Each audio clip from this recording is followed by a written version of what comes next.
Ford team, battered by the other dealers, needs a touchdown to win.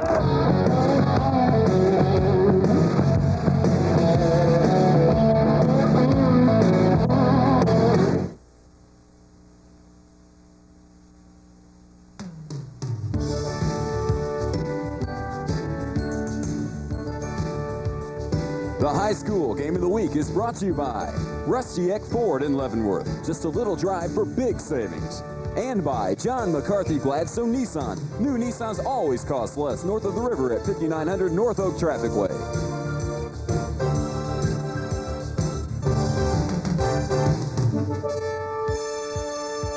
And on a wet autumn evening tonight from North Kansas City District Stadium, we've got the playoffs in Missouri 5A. And it's the Liberty Blue Jays going up against the Oak Park Northmen. And kicking off, it'll be Doug Bailey for the Northmen, and back deep, Mike Snyder and Brandon Dolt for the Liberty Blue Jays. And my goodness, the Liberty sideline came over here in buses tonight, and that sideline is packed over there, Duran. They are, I tell you, Neil. It's a packed sideline for Liberty. They actually have more fans here than the home team does, Neil. So just shows you the commitment that this community has for this football team. Doug Bailey prepared to kick it off and get this thing started here tonight. The field conditions will play a major role in this one here this evening. And the kick lands to Dolt at the 5-yard line, and Brandon moving forward with it. And he's out to about the 25-yard line before he's run out of bounds. And an effect on Brandon Dolt in this game will be the field conditions. He relies so much on his footing. So much on his footing, and he has tremendous speed. Tries to utilize that quickness a lot, Neil, escaping tackles, but he won't be able to do that very effectively tonight. Here is the Liberty offense. Those three running backs average almost 1,000 yards, or had almost 1,000 yards rushing this season, and then the receivers, Snyder and Manfrey. And then you saw the front of this Liberty offense. Liberty undefeated, 10-0 this season, are the Blue Jays. And right off the bat, they go to Wheeler, and he is stuffed at the line of scrimmage by Jason Smith and company. And also in there was Brian Schubert as well. And here is the starting defense for Oak Park. You've got Osborne, Seeley, Tenney, Muty, and then Wolfer and Bland, the linebackers. And the rest of the defensive secondary for the Oak Park Northmen. I'll tell you now, Oak Park, I think, did something smart at the beginning. Now, they won the toss, Neil, but they elected to defer to the second half to try to pin Liberty back in their end, especially under these field conditions.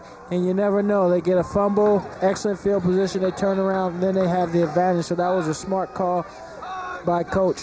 Penalty moved it back 5 yards, 1st and 15. This is Woodruff trying to find running room, but he is wrapped up, maybe got a yard on the play. But the Northmen pursued well. Waldman was in there on this stop, as well as some others. Bailey was in there to make a big hit.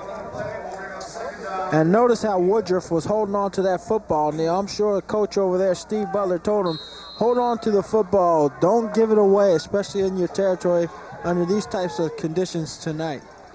Actually, Ament was in there on the hit, not Bailey, and that brings up a 2nd down, 14.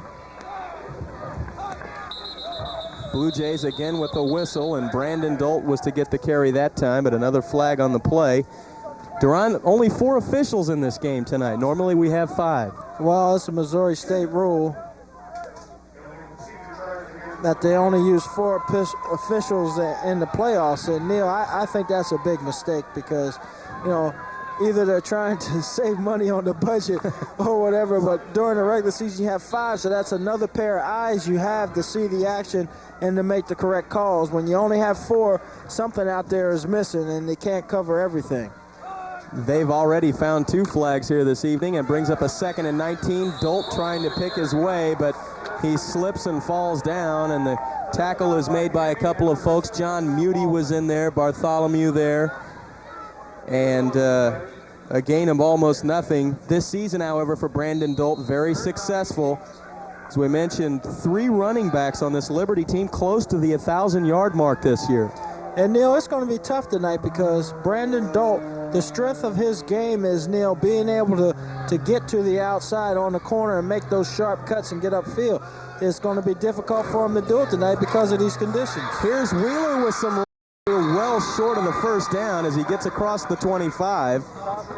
And he is stopped well short of the first down. Matt Waldman was in on the stop as well as Wolfer.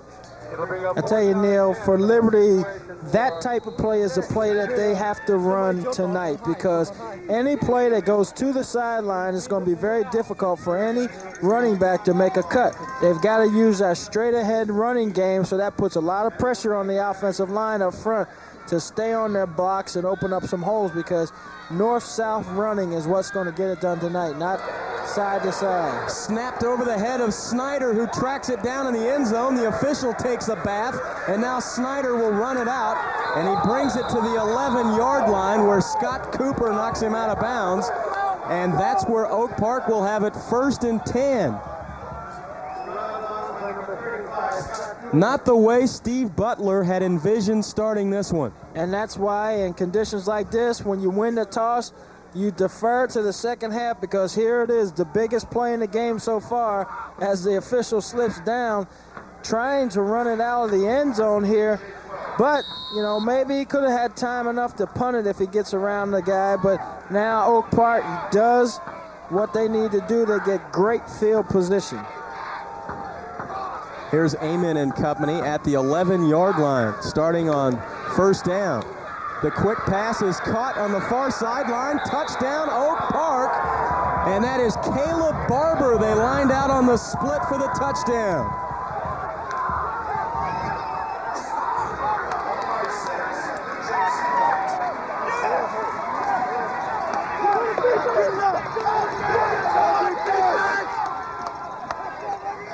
Well, this one has started in the direction of the Northmen early as they pick it up on the 11-yard line. One playing in as Caleb Barber takes it on the pass from Amen. Here's Doug Bailey on to try the extra point.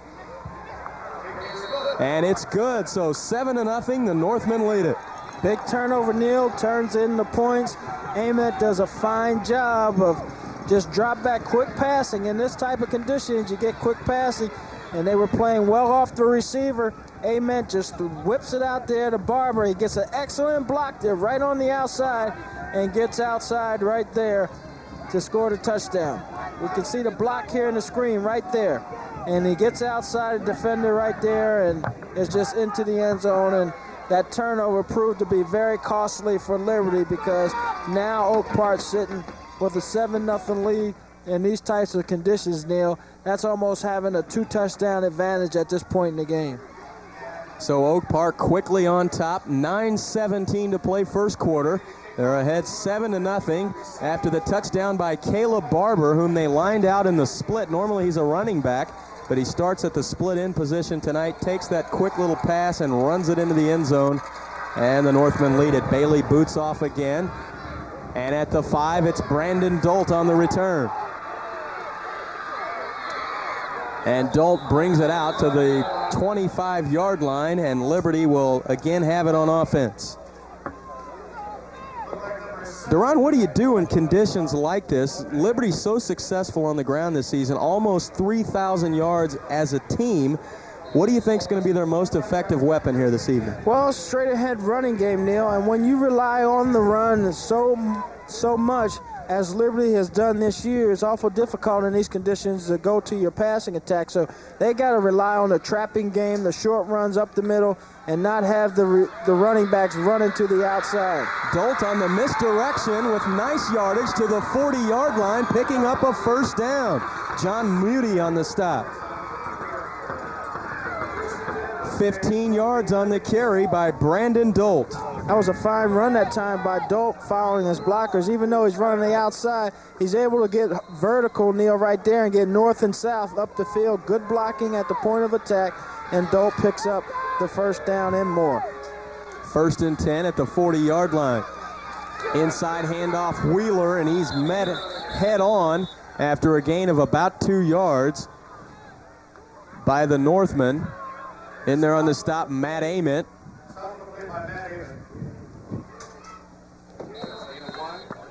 Jason Wheeler, the leading ball carrier on this team this season. He's a workhorse, Neil. He's the guy that gets those tough inside runs, but we take a look this snap of the Oak Park defense up the middle. You can see what they're doing is trying to prevent that running attack. They're stacking all their guys inside, forcing Liberty to run the ball outside, Neil, and that's where it's most difficult to run because of those conditions of the field. Dolt, however, finding some room on the right side again. He's close to the first down after the gain of 6 on the play. It's this cross action inside that Liberty is famous for. Dolt, fine piece of running, getting north and south up the field. Good blocking that time. But Oak Park is stacking their defense in the middle. They're going to force them to run outside. 3rd and 2, mark it at the 48 of Liberty. Inside handoff, Wheeler, close to the first down. It'll all depend on the mark. They've got him marked just inside midfield on the stop, Chad Wolfer for the Northmen.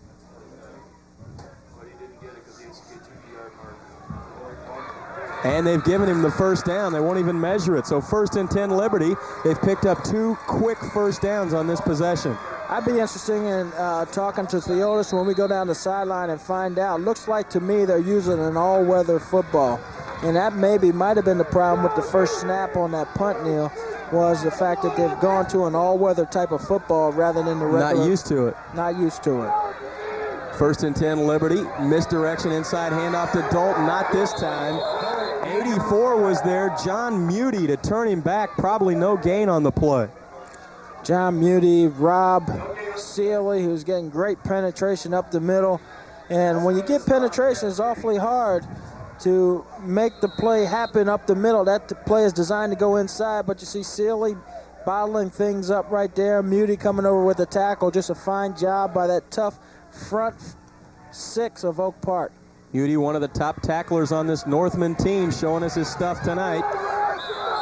And again, trying the right side. It's Wheeler this time, and it's Scott Cooper leading the charge for Oak Park.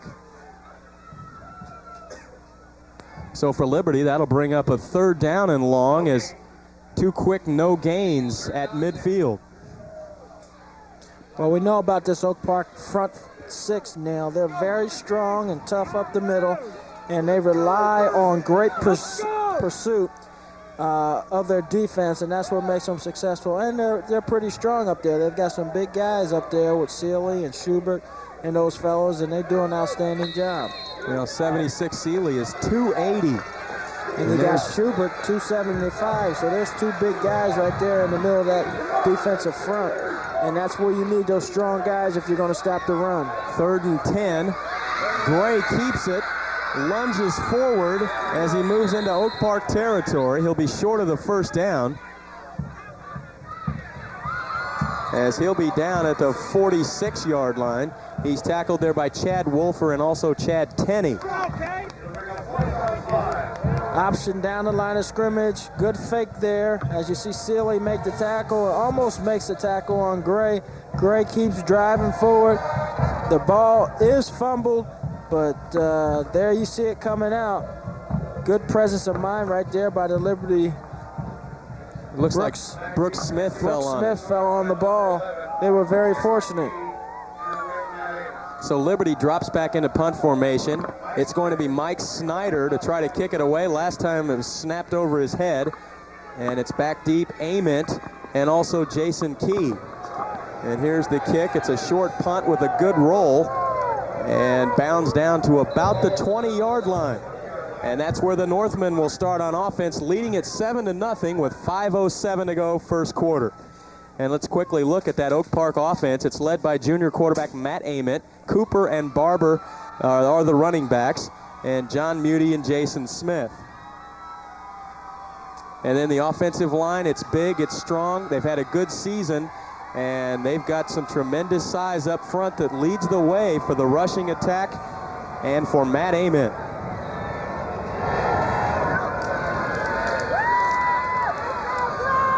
In motion is Wolverton. Here's the give to Caleb Barber, and he is racked up and thrown backwards by the Blue Jays this time. In on the hit is your hard-hitting free safety, Rudy Gustafson. We didn't even have to figure out who that hit was coming from. There's the defensive front of Liberty: Throckmorton, Faring, Steppenhaus, Wheeler, and Woodruff. Another linebacker is Leonard. And then it's Gustafson who made the big hit, Gray, Stewart, Snyder, and Whitmire. I tell you, Gustafson, we look for him to be around the football all night tonight, Neil. He's a guy that's always around the ball. 49 tackles, 31 assists. And I'm telling you, when he comes up and hits people, he really lays the hammer on them. And we'll look for further punishment delivered out by Gustafson tonight. Here's Amen on the option, turns it back inside. He makes a little something on the play. And it looked like the guy turning him back in is big Jeremy Martin, 6'4", 267. Jeremy Martin doing an outstanding job coming down the line of scrimmage. In the option, you take care of the quarterback. There has to be someone who's assigned to that quarterback and make sure you hit the quarterback, bring him down, force him to pitch the ball, but hit the quarterback. Don't let him run free. And that time, the big guy, Jeremy Martin, does a great job of containing Amen. Third down upcoming. Ament lets it fly, left sideline. It's a double pass. He's got the receiver, Wolverton. All she wrote, he'll go the distance, and Oak Park has a 2-touchdown lead. It was Jason Smith who threw the second pass. 76 yards on the double pass by the Northmen.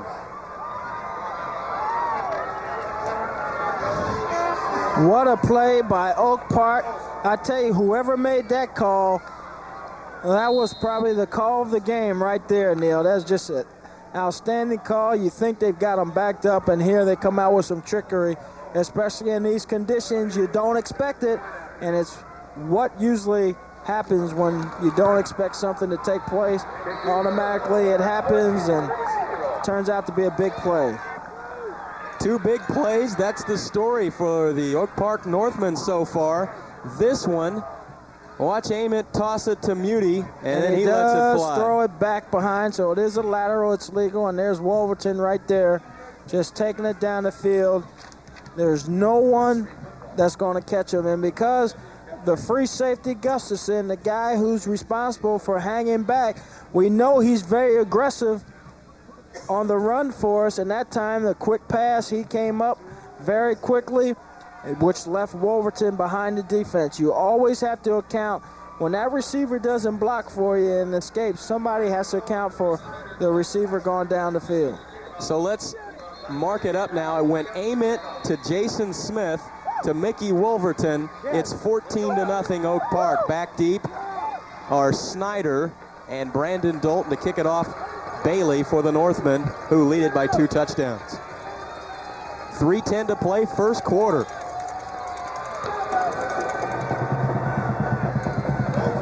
And this is Dolt at the 15. Bobbles picks it up, and he's got an opening. Out to the 38-yard line. And he's tackled by Waldman and also Nate Stevenson.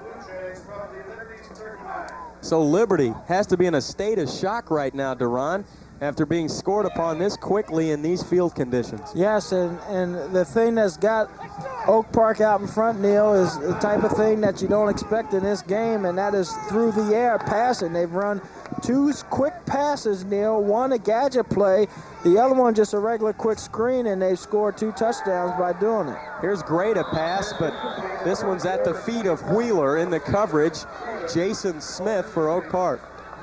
Brian Gray making a bad pass, but, you know, Neil, this is the weakness in Liberty. They're a running team, and under these conditions, their running game is going to suffer a little bit, especially playing against a good team like Oak Park, who's got those big guys up the middle who can stop that inside running attack, which we know is very strong for Liberty.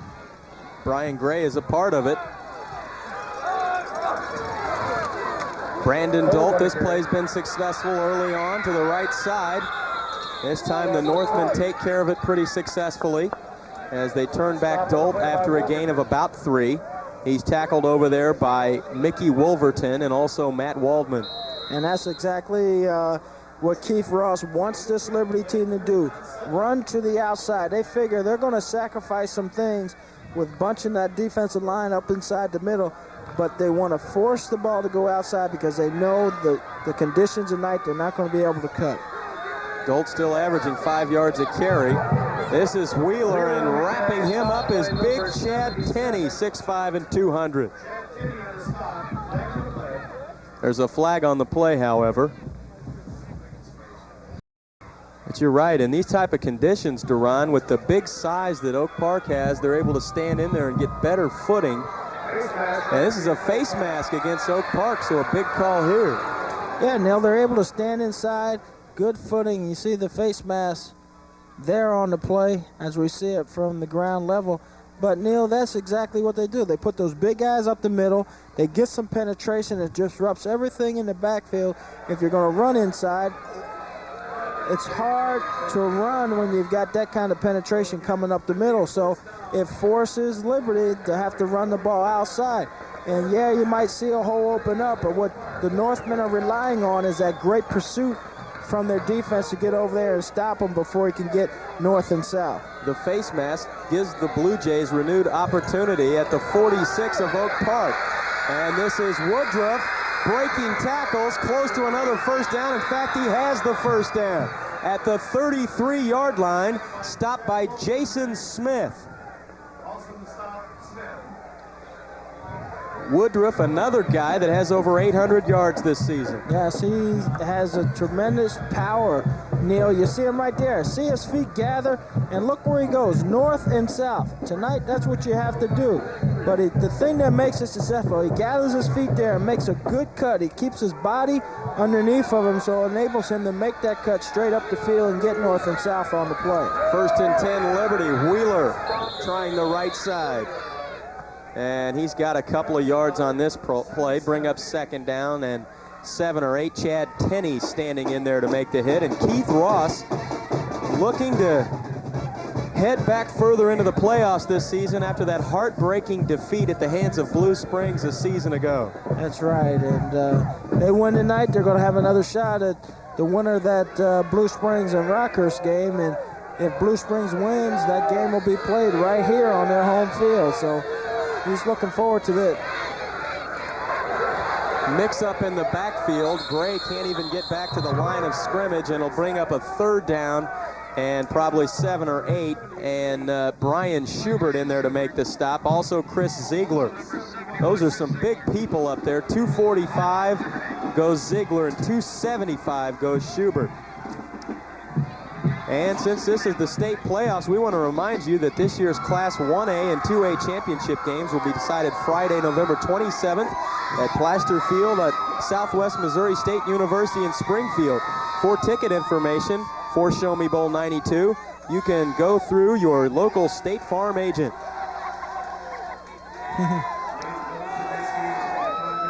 Coach Steve Butler called timeout, Neil.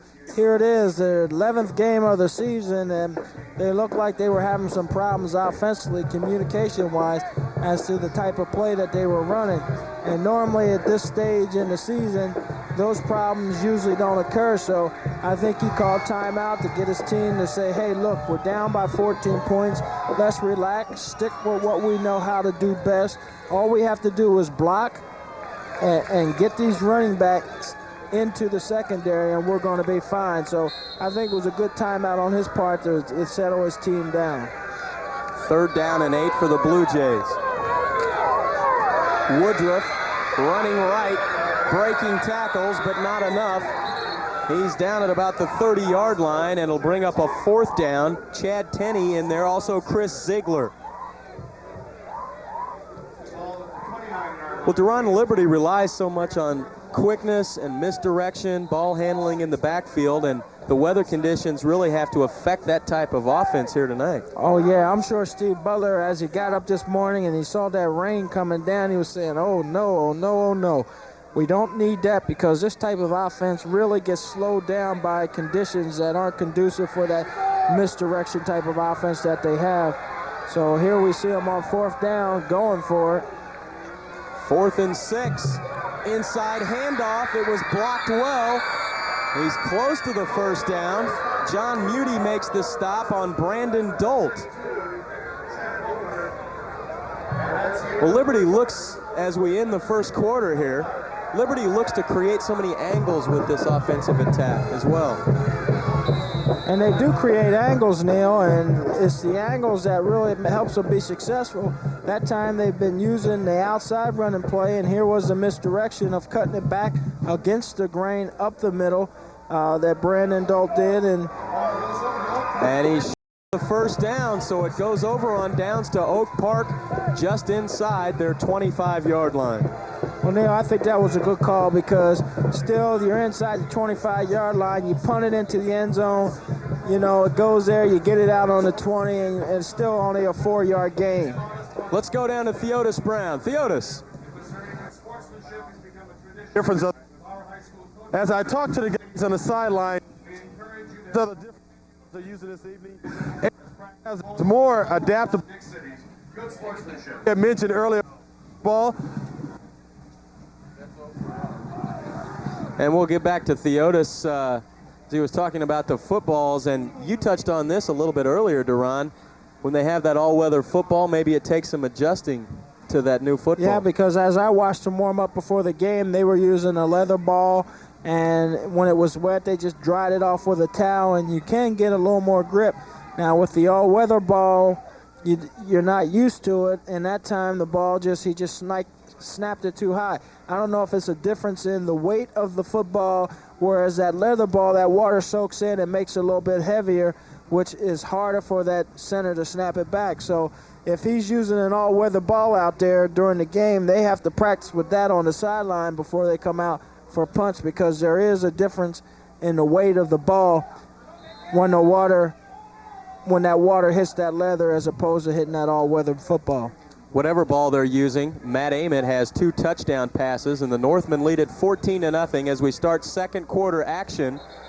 And this one is racked up from the beginning. Let's go back down to Theodis Brown. Theodis. Well, we talked about earlier, guys, about the difference of the ball. Well, Ament from Oak Park feels more comfortable using the all-weather kind of rubber ball. The water kind of slides off, opposed to what Liberty is using more of a leather ball. This ball kind of soaks up the water here, but you can see Ament has no problems using the all-weather type of ball. Guys, this is something we're going to be looking at throughout the course of this evening. Back to you guys. So pick your team, pick your ball, I guess is the way we're working with it tonight. And Matt Ament has his all-weather football right now in a second down situation and 9.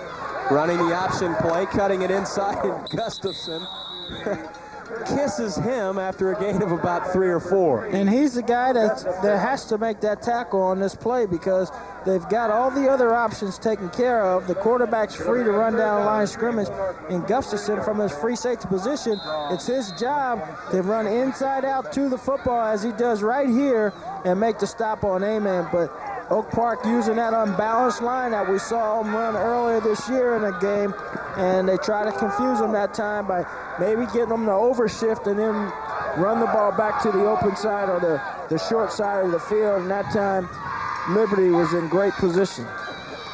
Third down play, Ament with some room and blocking over there. He's got the first down, driven out of bounds at the 44-yard line, and he's run out by Mike Snyder.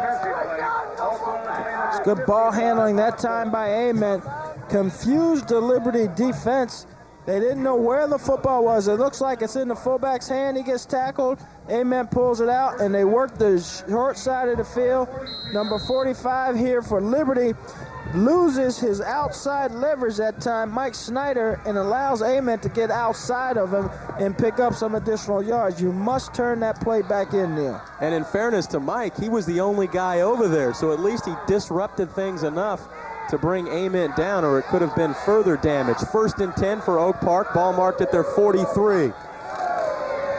Second man through is Barber, and he's ahead to the 49-yard line. After a gain of about 5 yards, he's tackled there by Mike Snyder. So the Northmen continue to try that left side. Barber's been a big play guy all season long. He has a big play tonight, an 11-yard touchdown pass, the first offensive play of the evening for the Northmen. That time, Liberty, once again, that linebacker, when they're in that power I, Neil, must turn that play back in at the point of attack. He's allowing it to get outside, and that's why Barber was able to pick up some running yards. But once again, that former play and even this play, the Oak Park team is going with that unbalanced line. 2nd and 4 at the 49. This is Cooper. He's got the first down across the 45-yard line of Liberty. The unbalanced line, Neil, is causing Liberty some problems defensively. They really haven't adjusted to the fact that unbalanced line. As you can see the shift going on there, the 4 linemen there, they're overrunning the play to the strong side of the field, and they're cutting it back to the short side where there's only 2 offensive linemen on the other side of the center. And it's been very effective during this drive, and Liberty has not adjusted to it yet. Northman, 1st and 10, 45 of the Blue Jays. They lead it by 2 touchdowns. Faking in the backfield, Ament shakes a tackle, and he's got a gain of about 4 as he's close to the 40 on the play. Mike Snyder again doing the work to knock him out of bounds. It's his 3rd tackle on this drive. Oak Park's really doing a good job of mixing up the run, Neil. Inside, outside, option play, straight handoff, unbalanced line, cutback. They're doing a good job of keeping them off balance so far in this game. Well, remember, the winner of this football game moves on in the playoffs to play the winner of the Blue Springs Rockhurst game, and what a game that should be, as Rockhurst and Blue Springs are going at it tonight as well. Well, we want to remind you that Bump and Run is back offering the only TV show where you, the fans, are a part of the program. And Bump and Run is taped every Wednesday night at Bannister Mall, so come on out, be a part of it, and then watch the show at these times. Let's go down to Theotis Brown, who's a part of Bump and Run. Theotis. Well, thanks, guys. I guess this sectional playoff brings out all of the stars. You have KBZ's own Channel 9, Lynn Dawson. And Lynn, it's kind of ironic to find you out here in such cold weather. Yeah, I have to check my contract, Theotis, to see what it says in fine print. But I really enjoy watching high school football because this is where it all starts. And how about the field out here today? Isn't that beautiful? All these guys muddy and grimy. Kind of reminds you of old days, doesn't it? Long time ago, yes, before your time, I can say that, but yes, it does. Well, thank you very much for joining us, Lynn. All right. Guys, back to you. Thanks, Theotis. I can certainly remember in my childhood a few muddy fields Mr. Dawson playing on over at Old Municipal Stadium. Well, in your childhood. Yours as well. I'm on the East Coast. I didn't see too many of Lenny's childhood days here in the muddy municipal field that they used to play on. Well, we never got that opportunity. But, I trust you saw the Super Bowl champions, however, season of 69, of 70 course I did. of January they went. Did. All right, thank you very much. Here's the current drive right now. Oak Park already leads it by 2 touchdowns, and they're moving with it again. They have it 1st and 10 at the 35. And here's Bartholomew with a clean jersey, spinning and moving forward on a gain of about 5. And he's tackled there by the Blue Jays' Conrad Stuppenhaus. Bartholomew hurt most of this season, Neil. Usually comes in on one run and gets a little warmed up and goes out and usually comes back in. But, you know, we saw him twice already this year, and he's still limping on that ankle. So he's still not 100%, but yet he comes in, gives the other running backs a spell, and picks up some big yards for him. And he still managed to pile up almost 600 yards this season, even though he was injured. And on the misdirection, hammered in the backfield is Cooper. And Stuppenhaus was the initial leader of that charge that got to the running back Cooper. Also Gustafson in there to stuff it. Stuppenhaus just straightens up the pulling guard right there for Oak Park and comes in and makes a tackle, and there's Gustafson adding on to the hit. And it's a legal procedure against the Northmen. But you have to be impressed with Oak Park and what they've done so far tonight, Duran. They come out here and use the big play, a couple of kind of trick plays at the beginning of the football game, and now they're just grinding it out against the Blue Jays. They've proved they can go either direction here tonight. Yeah, Neil, but that's what happens in a game like this when you've got these terrible field conditions. The team that's able to get out on top first is so much more easier as you're going through the course of the game, because you can be conservative. You don't have to go for the big play or try to make the big play happen. The running backs know all they have to do is protect the ball, don't fumble, don't make a big mistake, and they still are, in the lead. So, the pressure is off of them now. The pressure is more on this Liberty team to make something happen, and it's awful difficult under these types of conditions. 7:42 to go in the first half. Ament looking to pass, rolling left. Finds his receiver, or it's incomplete. The intended receiver over there, Caleb Barber. The coverage, Jason Wheeler. Wheeler coming from his linebacking position makes good play or has excellent coverage, Neil. On Barber that time coming out of the backfield as we see Ament take a hit right there. But the one thing Oak Park can do is they can still throw the football, and they've proven that tonight. And that's a big help. Anytime under these conditions you can throw the football, because then there's another weapon that you must guard against. Oak Park looking pretty tough on third down tonight. Both times they're successful. 3rd and 10 staring them in the face this time. Ament setting up the screen, has his receiver, but he's quickly taken down by the Blue Jays. That'll be short of the first down, and it looked like Jeremy Martin racing back to make the stop, or was it Stuppenhaus? Stuppenhaus racing back. I mean, the screen was set up perfectly. When we look at it from this angle, you see the linemen coming up inside. They're setting down. They're ready. The ball's just delivered too late, and there's Stuppenhaus coming back to make the play. But they had the screen set up. They had Liberty and perfect rushing after the quarterback, and the linemen set perfectly, but the ball was just late getting delivered. Stuppenhaus, another junior, and he goes 231. So Liberty has plenty of folks back for next season as well.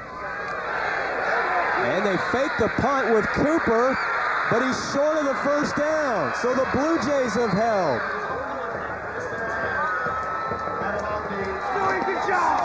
Boy, what trickery shown tonight by this guy right here, Neil. Coach Keith Ross showing some trickery, but I look at those calls and I say under these conditions, why not go for it, Neil? Why not take the chance? Because the field position you're going to gain on the punt isn't going to be that much different than what you're trying to prevent them, and their defense is playing very well tonight, and still Liberty has to go, 35, almost 40 yards to score a touchdown. Brandon Dolt sweeping around the left side, got some room, got the sideline. He's got good speed. Wolverton on the chase and catches him at the 7-yard line. My goodness.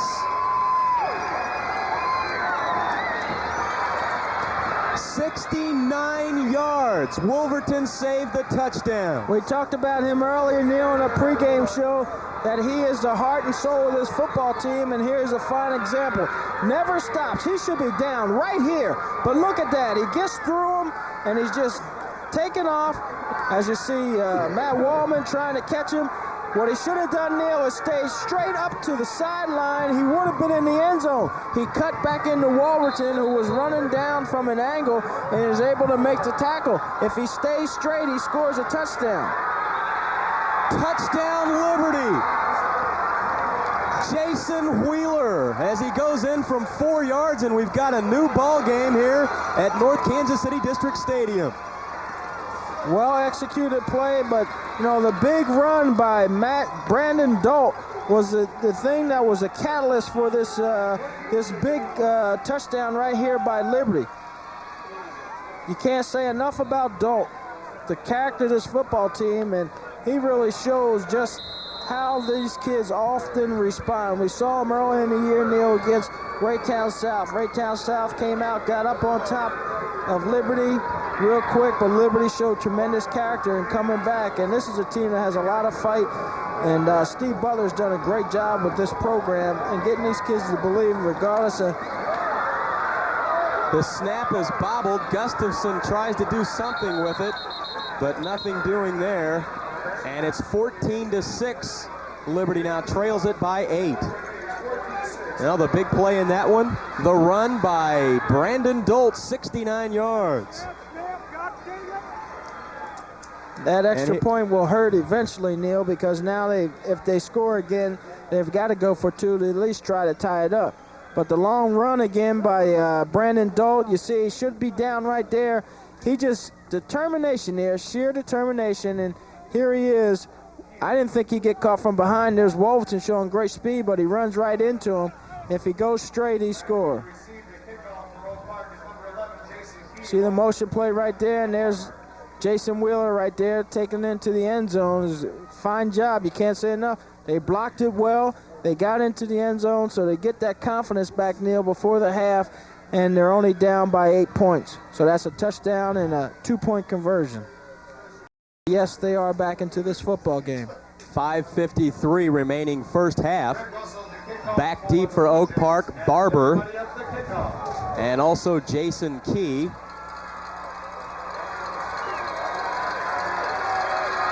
And to kick it off, 54, Greg Russell. And it's squibbed ahead.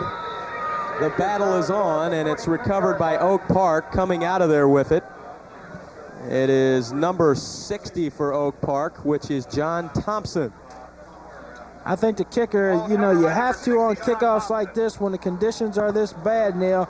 You got to try to place that ball somewhere where you might have an opportunity to get some good plant. See, his feet just slide right there. He drug his foot, hit the ground, and there you see the result, a poor kick. So good field position at the 42-yard line for Oak Park. They lead it by 8, 14-6. Inside handoff, clobbered. My goodness on the hit. It is Eddie Leonard. Stubbenhouse in there, but you see the linebacker coming up, just really lowering the bloom on him right there. What a hit that was. Eddie Leinhardt, who's wearing, I believe it, number 43. He's 44 in our program. Well, they're on 4:55 before half here. Brings up a 2nd down and 9. But, I really didn't think we'd have too many big plays in this thing tonight. But we've already seen 3 or 4 here in these conditions. Ament lets it fly, sets it up with Caleb Barber, shakes one tackler, but Gustafson and also Wheeler over there to make the stop. That's right. You see that time the difference, Neil, when that screen came out. They brought the linebacker out that time to make sure that they covered the screen man. See, there's a hit right there, and the safety of the cornerback is staying back. That time you see him coming up late. There's Gustafson. He's staying back because they're pretty mindful of that pass that they used earlier in the game to score the big touchdown. So they're kind of hanging back. Let those linebackers up front play man-to-man on the back. When that ball goes out there, somebody go turn that play back in. Force the action. Brings up a 3rd down and 8. Wolverton in motion. Ament looking to throw. He's got his receiver caught at the 41-yard line. Mickey Wolverton hauls it in. 1st down, Northman. And Wheeler in the coverage for Liberty, along with Snyder. Wheeler's got to turn and run and find the man. You see Leinhardt there and Wheeler. They've got to find a receiver. They're playing in zone. Read the quarterback's eyes, turn around, look around, try to find a receiver in your zone and match up with them. That time, they weren't able to do it, and Matt Ament hits the pass successfully. These conditions, 4 or 5, that's outstanding. Excellent passing stats tonight for the Oak Park Northmen in these conditions. And Ament looking to throw again, fires over the middle, intercepted, and then dropped, but they'll call it a fumble. Gustafson picks it off, his 6th of the season. And Ament had his man open.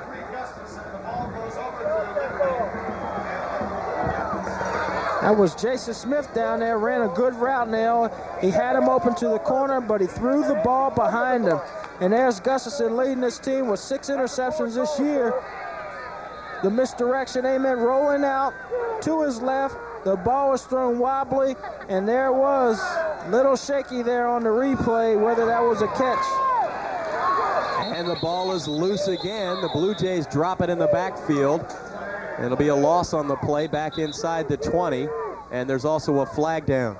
Going back to that other play, Neil, Ament losing control of that ball, throwing a wobbly pass. It was short, thrown inside, and Gustafson comes over, makes what appeared to be an interception, but from up here on the replay, Neil, didn't look like he had it. Pretty close. What matters is what's called on the field. That was called an interception and a fumble. Liberty has the football. They hold on 1st down, and that'll mark it back another 10, bring up 1st and 20. And this is a penalty that will hurt Liberty because here you are backed up into your own end, and you look at that interception and you say, well, we threw the ball interception. They got some pretty decent field position, but now that penalty really hurts them. So in this respect, the interception pays off now that they've got them backed up at their 10-yard line. 1st and 20 at the 11. Misdirection. Brandon Dolt heading left behind blockers, and he's out across the 15-yard line. And a pickup of about 5 on the play. He's stopped there by Chad Tenney, along with others, including Muty for the Northmen. Second down, 16.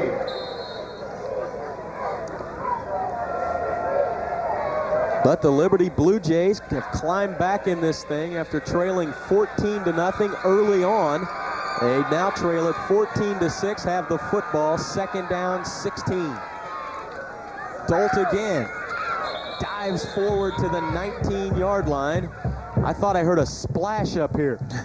I believe you did, but that's the kind of play, Neil, that I like. That's a good play, misdirection play, but it gives Brandon Dolt the ability to get north and south up the field. You see that, Neil? He can get straight up the field. Good piece of running that time. But that's the type of play that I like to see this Liberty team run. And there you have the towel underneath the football. Something different. Whatever's working tonight in the rain at North Kansas City District Stadium. Gray lets it fly. And his intended receiver out there, 83, Cedric Whitmire. And that brings up a 4th down and 14. The only thing I can think of is Gray got confused on the pass route.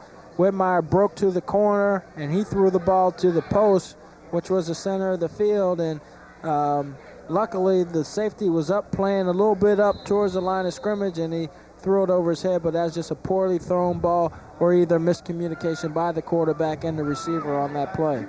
And Gray trying to get the mud and other matter off his hands to be able to throw this football. Snyder back to kick it. Jason Key back deep for Oak Park.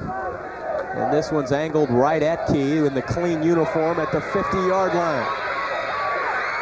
It's clean no longer, as Brandon Dolt, I think, made this stop, as it's getting pretty tough from here to read these numbers.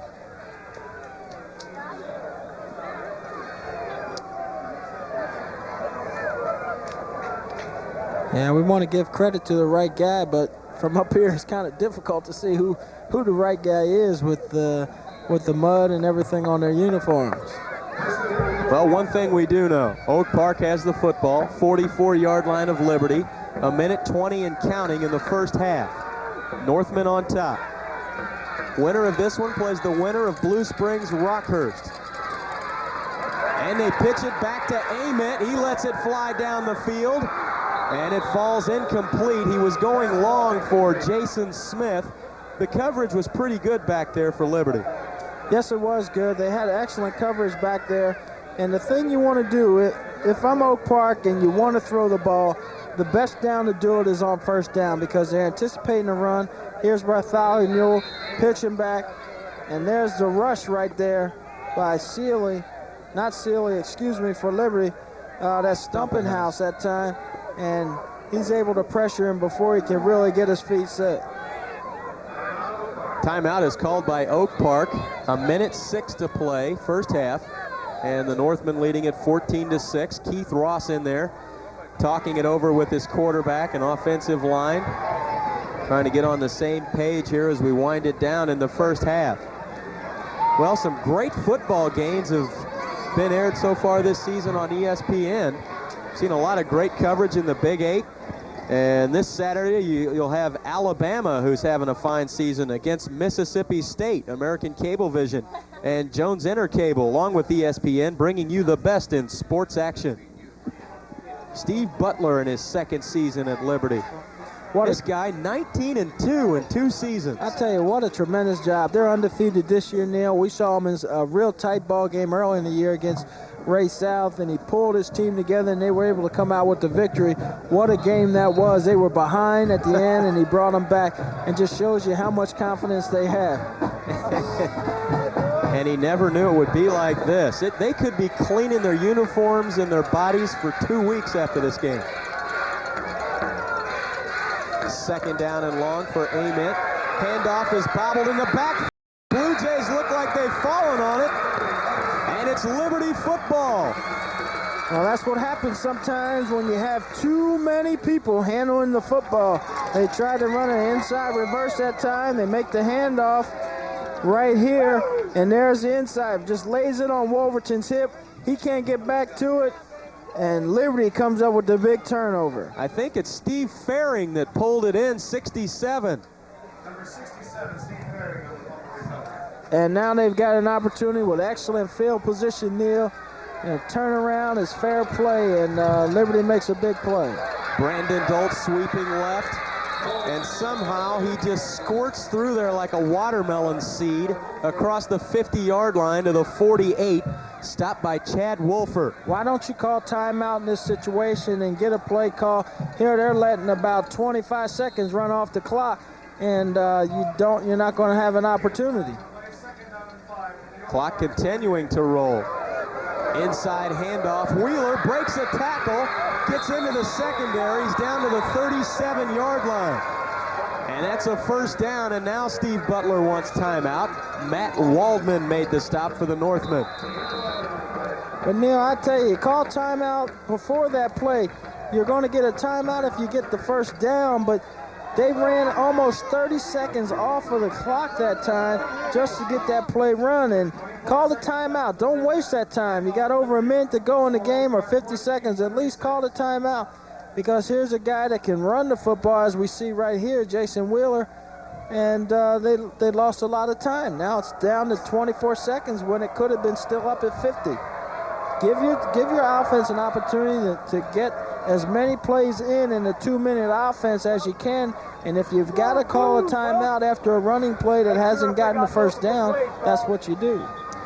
Well, to run in Missouri, good sportsmanship has become a tradition with our high school coaches and athletes and fans, and we at American Cablevision encourage you to help us continue a great Missouri tradition that's practiced both in the small towns and big cities. Good sportsmanship. Preceding message brought to you by the Missouri State High School Activities Association and American Cablevision. First and 10 at the 37. Gray looking to pass, lets it fly down the sideline, and it's knocked away by Matt Ament. Ament back on the covers, does a great job of knocking it away. Matt Waldman's also back there in the covers, but he got some pressure. He was open behind him, but the defense was able to catch up, and as you see, Ament making the big play to knock the ball down. Well, I think it was Woodruff that was trying to get long on the passing play there. He was the intended receiver. It's hard to tell with the jerseys at this point.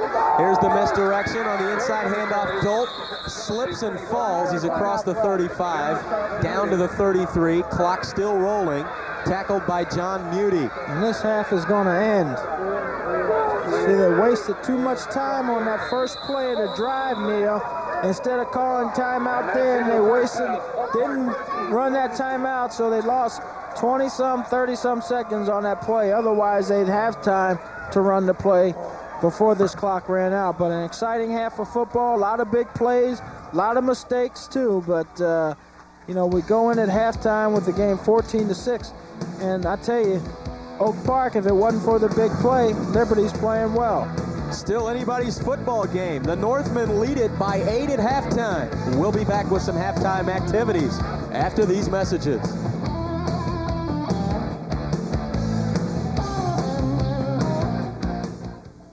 I've got what you want for winter, front-wheel drive.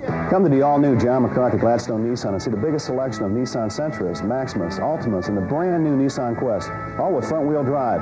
And at Gladstone Nissan, your payments start from only $159 per month for this new Sentra 4-door, or get a brand-new 1993 Altima starting at only $229 per month. You'll get the best deal in town at John McCarthy Gladstone Nissan, 5900 North Oak, because Nissans always cost less north of the river.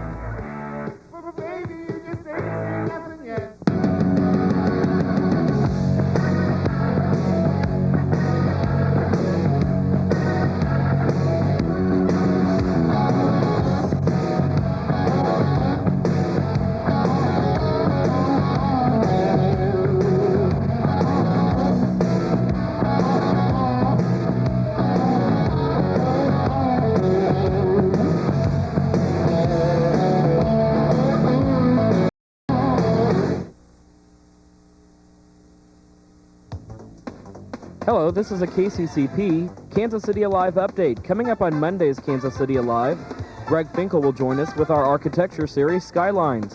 He'll talk about the AIA Awards.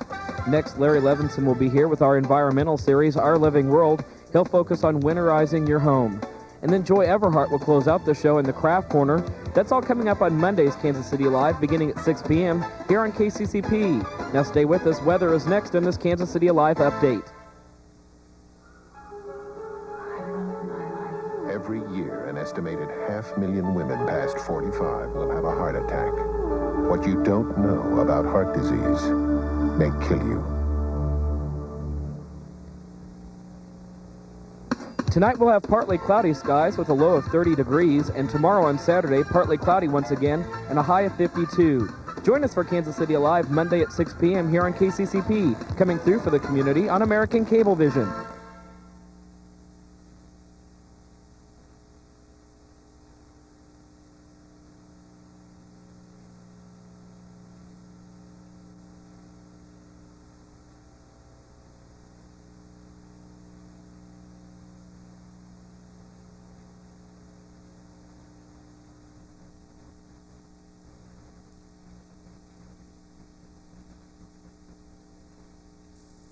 Back at halftime, Oak Park leading at 14-6 in this sectional playoff game at North Kansas City District Stadium.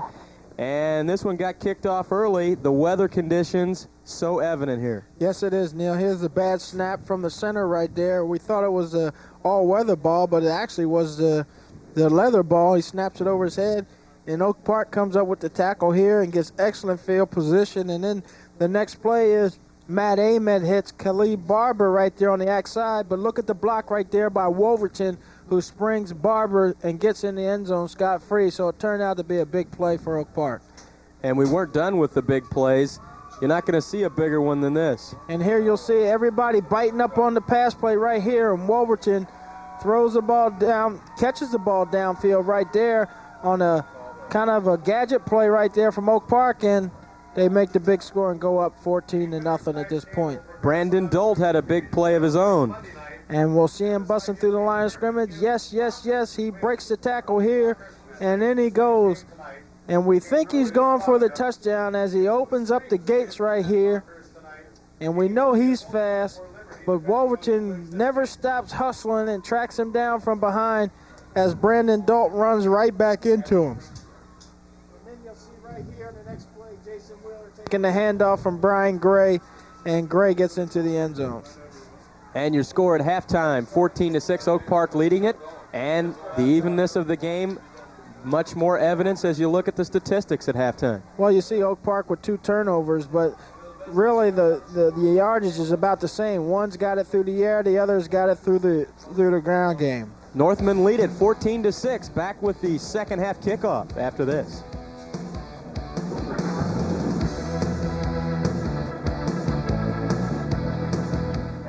It's the last play of the game, folks, and the Rusty Eck Ford team, battered by the other dealers, needs a touchdown to win. Oh, wait a minute. Here comes Ford Man. He takes the snap, fades back, throws deep. What a move! He's open! He's open! He's open!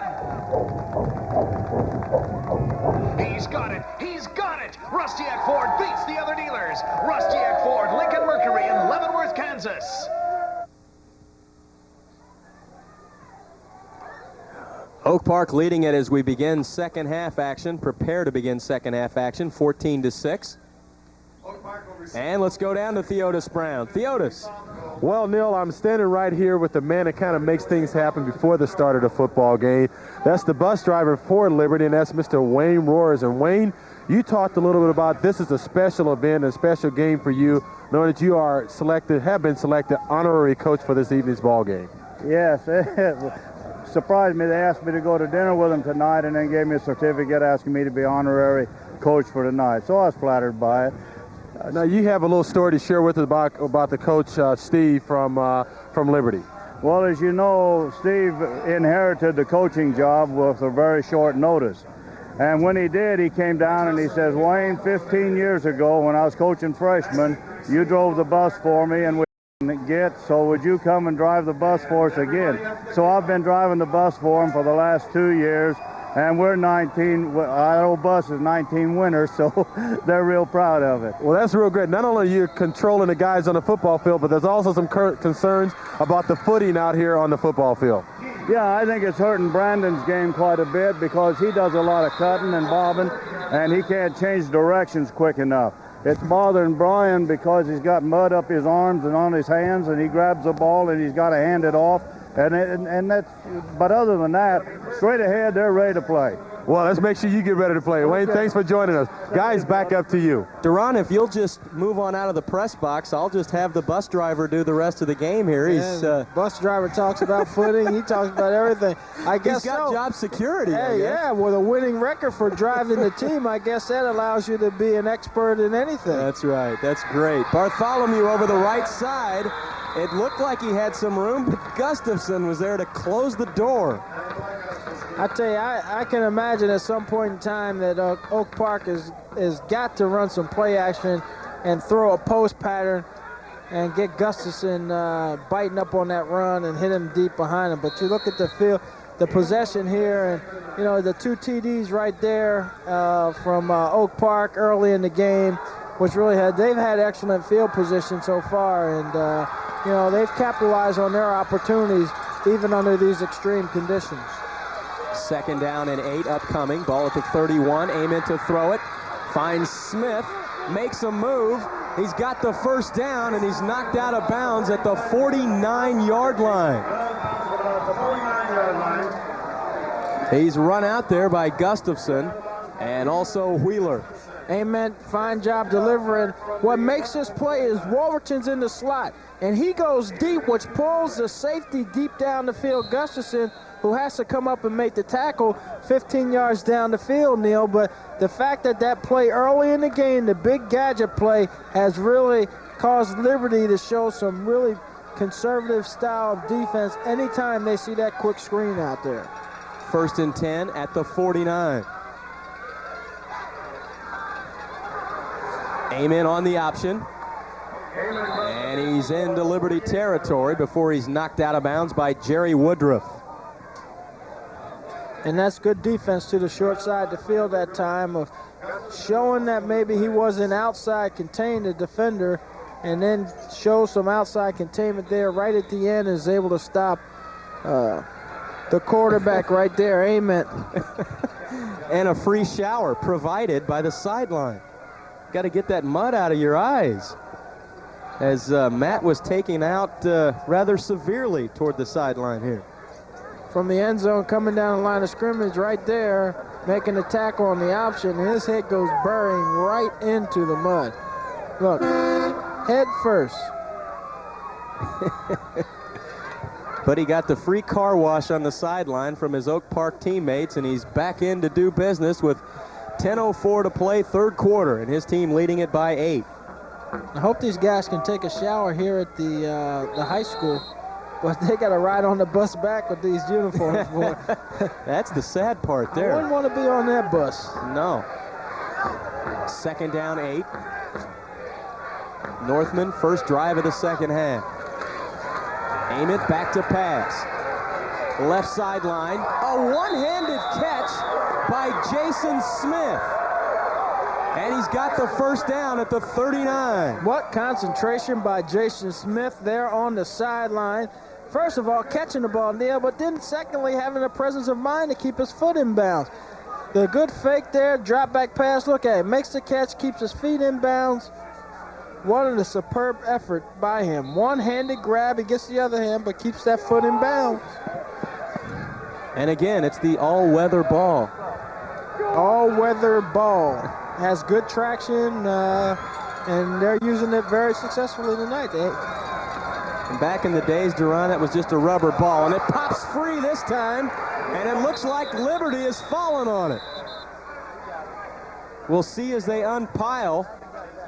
The Blue Jays had the first shot, but then it may have squirted into the Oak Park Northman hands, and it has. And it looks like falling on it, Caleb Barber. Well, we talked about the ball and how good a traction it must have, but for Oak Park. He's just carrying the ball loosely right there, and it gets stripped out of his hands by Woodbury, I believe. Woodruff, Jerry Woodruff strips the ball, and that was just carelessness on the running back's part. He did not tuck that ball away in a secure spot in his arm, and Woodruff came along at the right time and knocked it out. Brings up a 2nd and long, however. 2nd and 15 from the 45. Wolverton in motion. Amen on the rollout, looking to throw. Far sideline. Wolverton took a seat as he slipped on the turf, and Ament took a chair as well after he threw it. That brings up a 3rd down 15. Receiver was open, however, in the flat. Yes, he was. Wolverton was wide open in the flat, but Ament threw the ball under extreme pressure and just overthrew Wolverton that time. But he tried to make an effort to catch the ball, but it was just came up a little bit too short. Are you surprised at the success that Oak Park has had throwing the football tonight? No, I'm not, Neil, because they've done it all season long. They're the team that has been able to mix up the run in the pass, and we've seen them earlier this year be successful at the pass. Ament's been successful. Also, Jason Smith when he threw it, but not this time. Sacked in the backfield is Ament. Jerry Woodruff got back there. Woodruff showing great determination on his rush, Neil. He just keeps coming. He doesn't quit. He's coming from the outside. He comes around the end. You'll see there's one guy hits them both at the same time, and this ball almost comes loose. And if it wasn't for him grabbing back, Matt Ament grabbing back at that football, that ball would have came loose. On the other side, it was Eric Stewart. So they just had an Ament sandwich in the backfield between Stewart and Woodruff. And now Oak Park must punt it away. The rush is on, and the kick is away as it bounds down around the 20 and down there by Nate Stevenson. I don't know how that kicker stood up through all that pressure. There's 4 guys right there. If he was good, Neil, he might have been able to do one of those famous Academy Award acts that you do. I would have fell down right there. That's amazing. How did he? I don't know how. I would have kept my leg up, let him hit me, fell down, and got the ball back. See, that's what you would have done because you were a smart player. You would have taken the chance of something like that. You think so, huh? Well, Liberty's possessions in the first half look like this. As opposed to the other way, we saw Oak Park, they started very well early. Liberty made some progress later in the first half. They had the momentum going to the dressing room, but as you said, did not use their timeouts very well at the end of half. Did not use, and when you look at that field position statistic, I mean, they had poor field position starting at their own 31-yard line. That was an average, Neil, so you've got to go 69 yards, almost 70 yards. To score under these conditions is very difficult. They were able to do it one time, but they've got to get better field position, and once again, they're starting in poor field position right now. And Oak Park has been starting on an average at their 46. Misdirection, Woodruff on 1st and 10 from the 21, and he's ahead for maybe a yard. And the Oak Park Northman defense stands in there tough. Steve Butler hoping his team can continue that momentum that they established late in the first half offensively. I'd like to see a guy, Brandon Dalt, run that kind of play, Neil, because he's a little bit more quicker than Woodruff is of getting up into the hole and getting north and south. Woodruff is a big guy, big back, has to gather his feet a little bit more, whereas Brandon Dalt is a guy with great quickness. Here's Gray to pass, throws it down the sideline. Whitmire is out there, had it go off his hands. It was a little bit behind him at the 40, and Mickey Wolverton provided some pretty tight coverage there on Whitmire. Well, Whitmire runs a good route, and this time Gray throws the ball exactly where it's supposed to be. I think this ball was very catchable, Neil. You see it's thrown outside, but that receiver has to be able to adjust to that football, and that time he didn't do a good job of adjusting. Even though it was a difficult catch to make, I think he was capable of making that catch. And again, Brian Gray showing us he has a very fine arm. Just a junior, a big junior at 6'4", 185. Here he is setting up tough again. Throws a dart to the far sidelines, but his receiver bit the mud at about the 40. Intended for number 45 that time, Mike Schneider. And looked like Gray was hoping that Schneider would stay outside on the numbers. That time Schneider ran his pattern a little bit inside, and Gray could not connect on the. And go ahead and pick a few numbers out of there, Duran, at this point. 76. It's just, Can't okay, you see? that's good. You got the huge monitor there. No, From up here sometimes. I cheated. I saw the number 6 on his shoulder. It's getting muddy out here. 4th down and 8. Liberty must punt it. And this one's end over end, bounding into Oak Gets a Park good territory. But they will have fine field position once again at the 43-yard line. Well, not a good punt, but they get an excellent roll, Neil. But still, once again, which is holding true in this second half, Oak Park is getting the ball in excellent field position. And there it is, the quagmire, the quicksand at North Kansas City District Stadium. It'll probably never be the same again after this game. Good thing they're not playing too many more football games out here. Exactly, but if Oak Park wins and Blue Springs wins, we'll see another game here in about 5 days. And we'll be here. Ament on the rollout, keeping it. Cuts it inside. Across midfield as he just slimes his way to the 42. Finally stopped there by the Blue Jays. It looked like Leonard was in there on the stop. You can't arm tackle a guy this big, Neil. He comes down line of scrimmage. He's a great runner. And you can't arm tackle him. You got to put a shoulder on him. There's 2 arm tackles, 3 arm tackles right there. There's the first one. There's the second one. Here's the third one coming up. You've got to wrap your arms around him and bring him down. Ament picks up the first down. 1st and 10 at the 42. This is Bartholomew with the white uniform or white numbers. And he dirties that thing a little bit as he heads forward for about 4 or 5 on 1st down. It's amazing what this kid can do when he's healthy, Neil. Every time we've seen him play, every time he steps on the field, he gets the ball, he's gaining 5, 6, 7 yards. He's got to have a high average percentage per carry, or average yard gain per carry, because every time we've seen him, you know, he just picks up 6, 7 yards, goes right to the sideline, and what a player. And he averages almost 6 yards a carry on the season. And spinning forward is Ament on 2nd down. Picks up a couple, maybe 3 yards on the play. And we've had a couple of people rolling around looking like they're hurt. One of them is Chad Tenney for Oak Park. Chad Tenney got his leg rolled up on, and he looks like he's in some kind of pain, but you could see it get it rolled up on at the end of the play. Well, and he's a definite key performer for this Northman team. Well, Sunday night, we want to remind you that the NFL is now switched over at midseason, and all the games on Sunday night will be on ESPN from this point forward. And this week, it's the New York Giants against the Denver Broncos at 7 o'clock on ESPN. American Cablevision and Jones Intercable bringing you that action on ESPN. And the Broncos continue to lead the AFC West. Yeah, and I feel sorry for my buddy Lawrence Taylor, who unfortunately got hurt, and looks like his career is going to be over. Well, this year's Class 1A and 2A state football championship game will be held Friday, November 27th at Southwest Missouri State University in Springfield. For ticket information, it's available at tonight's game, or you can get it through your local State Farm agent. The preceding message brought to you by the Missouri State High School Activities Association and American Cablevision. Well, they have ushered Chad Tenney off. Let's hope that Chad's okay. 5:15 and counting. Well, the one thing we noticed about this Liberty defense early in the game, they were getting at least decent penetration up the field.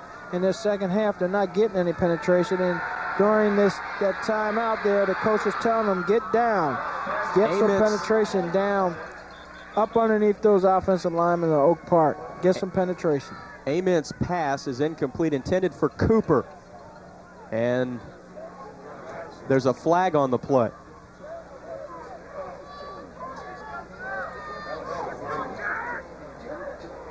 And it is thrown very far downfield.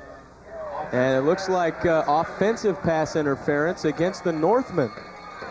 Well, you've got to take that you've got to take the penalty and back and force them into a 3rd and long situation. Depending on the yardage now, it's 3rd down and it's believed to be a major penalty.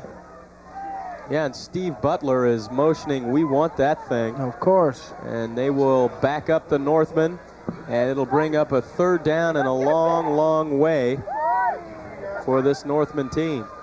You know, in a game like this, 15 yards worth of field position is a lot, Neil, and you could surely take it away from the Oak Park offense if you stop them here on this down here.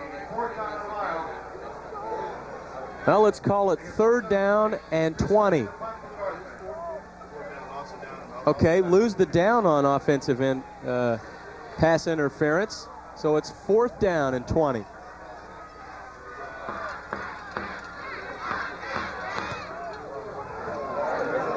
Kicked away, bounding down around the 30-yard line to the 27, and that's where Liberty will have it on offense for their 3rd possession here in half number 1. And Neil, the implication of that penalty, you add on 15 more yards, you're at the 10-yard line instead of being at the 27 or 28-yard line. So that was a big penalty that time. 4:48 to play, 3rd quarter. Liberty trails it by 8, 14-6.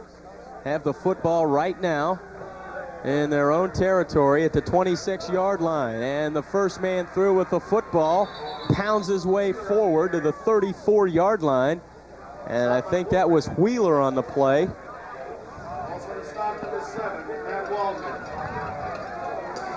And Wheeler grinding out those hard yards up the middle right there, gain of 7. Straight ahead running game, and that's what they have to do more of in the second half to get this offense on track. So Liberty will now have it 2nd down 3 at their 34. Turning to give to Wheeler again, and he keeps those legs driving forward, ever closer to that 1st down, but he's still short of it. Jason Smith in on the stop for Oak Park. The yards have been somewhat few and very tough tonight for Wheeler as he keeps his just over 4 average tonight along with the touchdown. I thought it was just funny right after that play, Wheeler gets up and his hands are all muddy and he wipes his hands on the official's back. Got to look for some place that's dry. Wheeler gets it again, not this time. The Northmen stand tough in there. Tenney is in there, Ziegler is in there.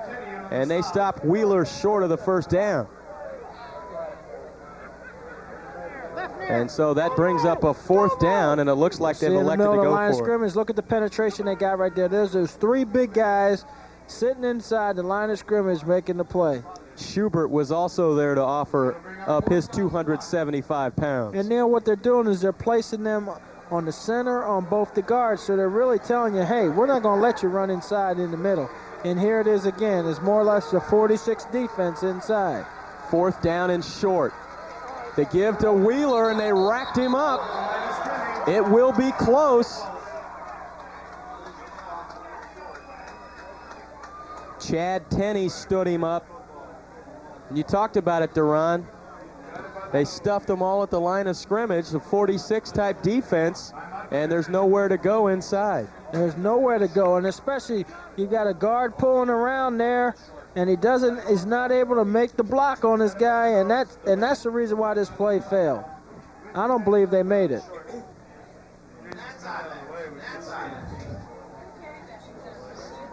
I think they're.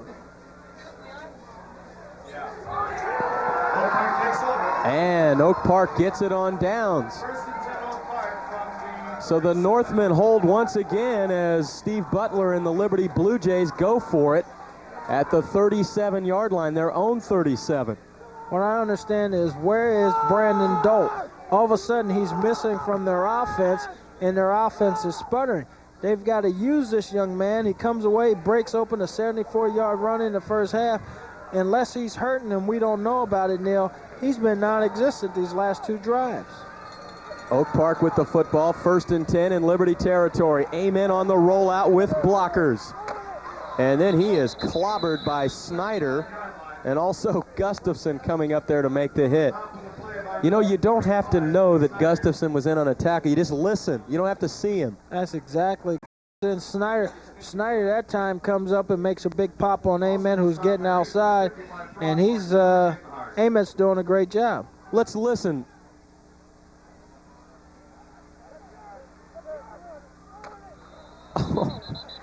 Well, that was Snyder providing the plastic there along with Gustafson. But this guy is laying some leather on some people too here tonight. And he now has 6 interceptions this season. He has 1 tonight. Here's Ament back to pass, looks near sideline, caught by Cooper, knocked out of bounds inside the 30-yard line, close to another first down. They've run this play a couple times, Neil. They sneak 35 through the line of scrimmage, and he just comes out into the flat. It's misdirection play, and Ament just comes to the short side of the field and just dumps it right outside. He's wide open. Gustafson trying to get there from his free safety position, gets there a little too late, and they pick up some big yards on the play. He slid out of bounds at the 28-yard line, bringing up a 3rd down 2 for Oak Park. Cooper following blockers very close to the first down. And it looks like he has picked it up. Gustafson in on the stop. Also standing in there fairly tall is Ian Throckmorton. And it is a 1st and 10. Oak Park Northman at the 26. Actually mark it at the 25. The one formation that has confused Liberty all night, Neil, has been that unbalanced line set. That time on 3rd down, they came out with it again and confused Liberty. And once again, it's here again, and they've made some very successful big plays off of this set. Ament rolling left again. Not this time. He tried to cut it inside. And the Blue Jays swarm to the football as time winds down in the 3rd quarter. Along with Wheeler, number 21 and 55, Throckmorton. As people are getting up with chunks of sod in their head, Throckmorton has half the garden in his ear hole. And it looks like Oak Park will merely let the time wind out here in quarter number 3. Well, I tell you, this would be a great opportunity for some marketing guy from Cheer or Tide to come in and say, hey, look. Those guys that knocks on your door. Before and after, oh yeah. We get the dirt out, the mud out. There's a lot of mud out there on the field tonight. We'll see if they can get that out. Shows up at your house and says, I'd like to clean something to show you how my product works. We'll just say, go ahead, right here. And the Oak Park faithful.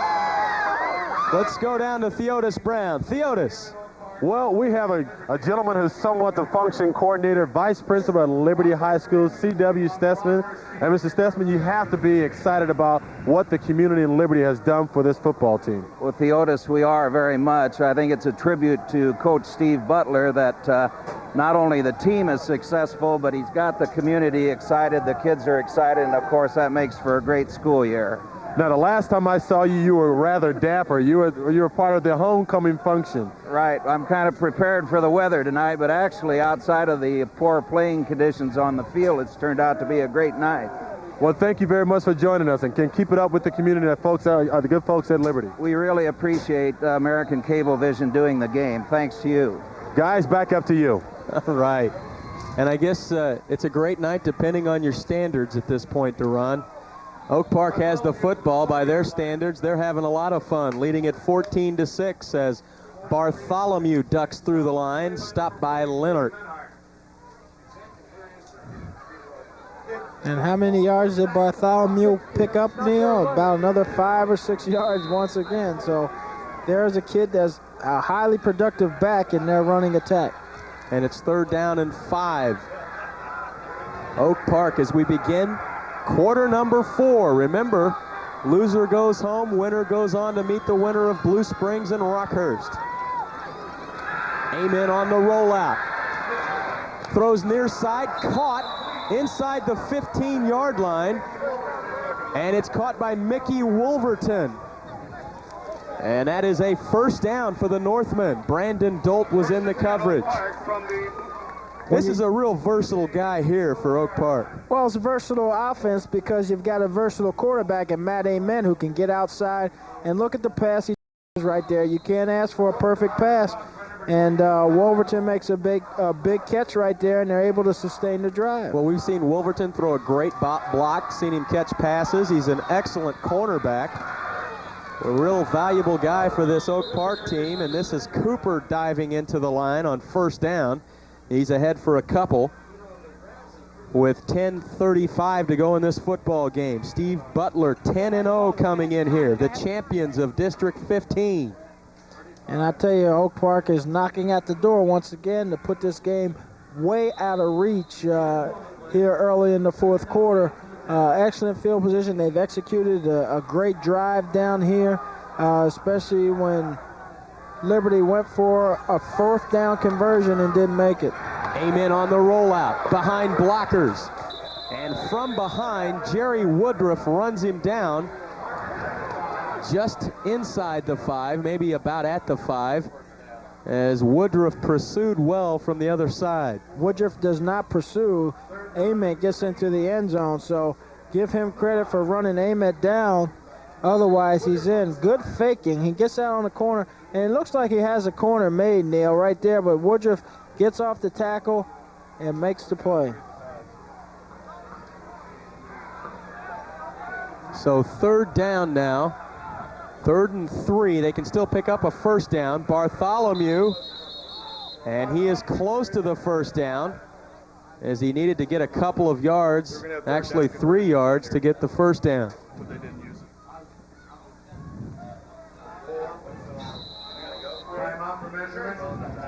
They're going to measure for this one. If he didn't make it, it'll bring up 4th down.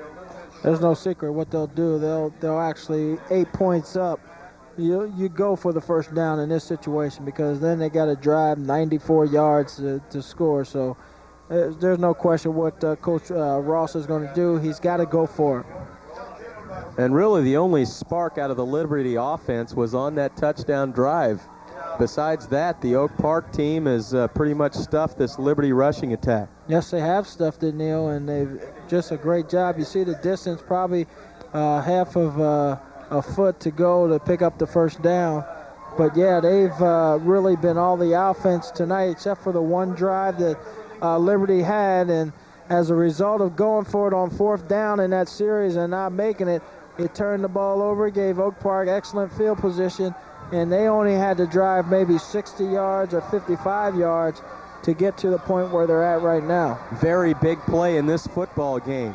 If Liberty can turn them back here, it can be the spark they need, however, to fire themselves up. We've seen that happen earlier this year to the Liberty team against Raytown South. And I've got a statistic, Neil, that will really tell the tale of the tape in the 3rd quarter for Liberty, why their offense wasn't effective.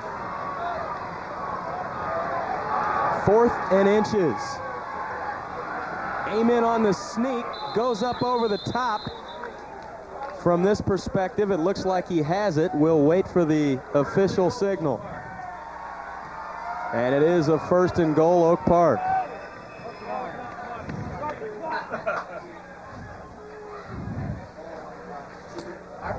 Well, you go to the place where you're strong, and that's up the middle here for Oak Park. They've got those big guys. Look at the surge right there, and you'll see Ament right there. Clearly looks like it to me that he got enough lean to pick up the first down. Well, we've got timeout on the field right now, but Oak Park will have it 1st and goal inside the 5-yard line. You know, I talked about something that really hindered the Liberty offense here in the second half.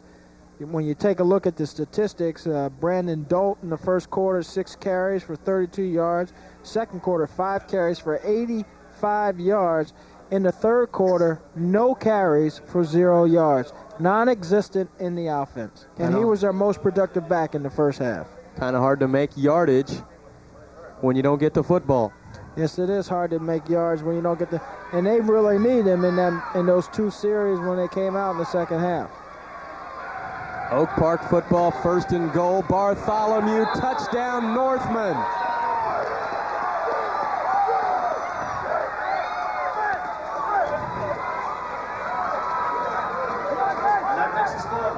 Well, Duran, you've talked about him being Mr. 5 and 6 yards all season long. He only had about 2 or 3 to go on this one, and he scores the touchdown easily. And Oak Park now up 20-6. If Brandon Dole is an inspirational leader for his team, then Bartholomew has to be for this Oak Park team. He is just a guy that comes in, and all he does is give you the finest effort that you can ask. Even when he was injured, he was still performing at a high level. So he deserved that touchdown, and I know his teammates are happy for him.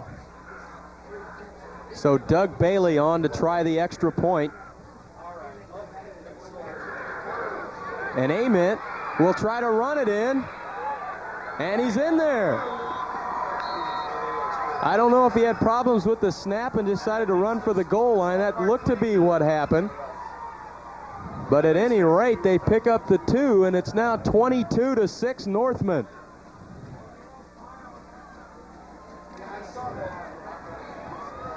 So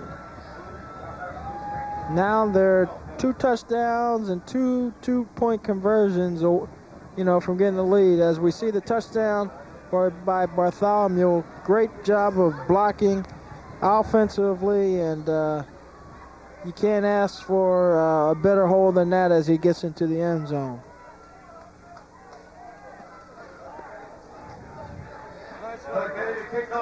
So, what are we doing next Monday? Well, I think Mr. Bartholomew has a date with another team, he thinks, at this point. Exactly. I heard him say, well, what are we doing next Monday? Come on! Well, 8:41 to play in this one. The Blue Jays would say otherwise. Doug Bailey preparing himself to kick off. That looked like one of those Buffalo Bills. Who was that? Leonard Smith and the big Bruce Smith? Bruce Smith. Uh-huh. And it'll be Snyder and also Brandon Dolt back deep for the Liberty Blue Jays to receive the kick from Bailey. That was the year they went down to Tampa. Where are we going on next Sunday? That's Tampa? right. That's right. What's in Tampa? Super Bowl? Well, Keith Ross hopes that they have a date next Monday night against either Rockhurst or Blue Springs. I don't know what's going on here. Something to do with the field, I guess.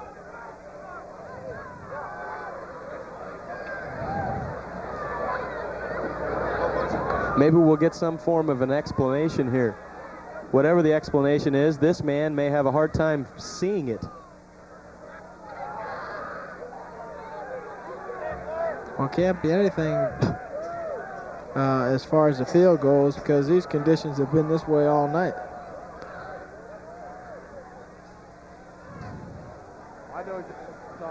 Well, it's obviously very important here.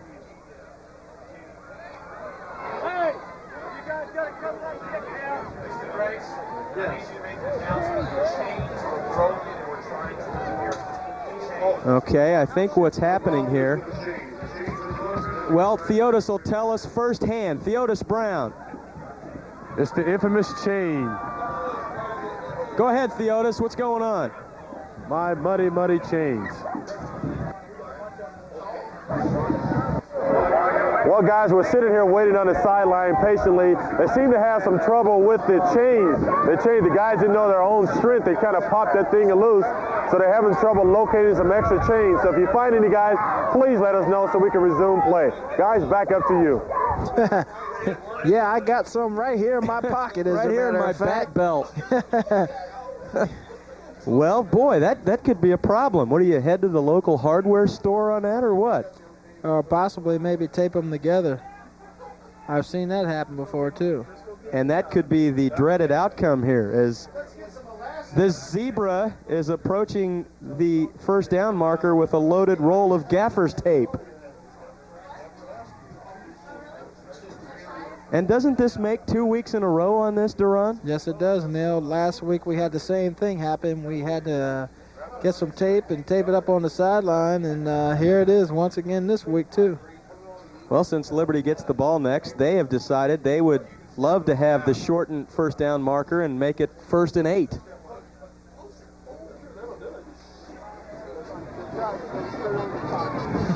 This about sums it up.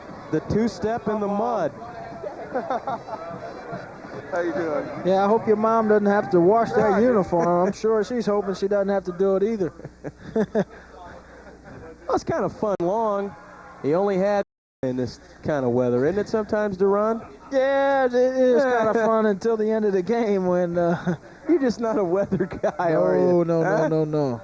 You can't tell me that you never played in something like this at Rutgers or up in New Jersey. What is Theodis is just going to stretch out and volunteer his body for the first down marker. What do you think about that? When I was playing Midget League football, we used to love when it was practice and we'd play buck, that old game where you run and jump on top of everybody, fall in the mud and get your uniform all dirty, and then you come walking in the house and your mom says, "Stop!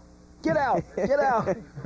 Undress outside. This picture here is a little disturbing. Is Theodis in charge at this point or what?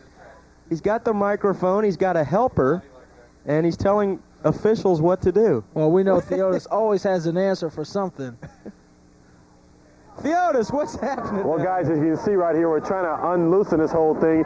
This is what's causing all of this. I mean, they're trying to unravel the chains here. It seems like these things haven't been dislodged for about 20 years, but the crew is working diligently trying to unravel the chain here. This is a mystery to all of us here on the sideline. And this thing is about this is the most excitement we had on the sideline all evening here, guys. All year. We have our officials. We got the officials. I think we got it unraveled here.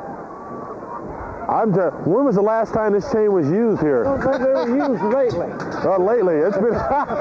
well, guys, I don't know about you. You can use these guys right here. Well, as soon as we get everything tightened up here, it seems like the guys are back together. Yes, they are. Guys, to you. Chains. Let's send him into one of the huddles now. Well, My goodness. Last time we were here, we had Dutch shoes. Now we got Dutch chains, you know. Oh, and everyone with a round of applause as order has been somewhat restored here.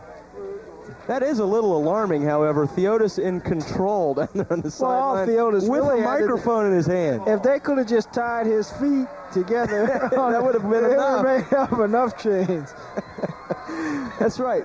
That's 10 foot going yeah, that's 10 feet right there, or 10 yards right there. Just call him Flip. And he can't shake his buddy. All right, let's get this thing going on. Bailey trying to boot it away, and the football will have none of that. It takes a seat next to the tee, and we'll do it all over again. Blow the whistle. Here we go. No. And Doug Bailey will have to try that again. So this has, I guess, been the longest non-playing lapse in time we've had this season, Duran. Yes, Chains, missed kickoffs.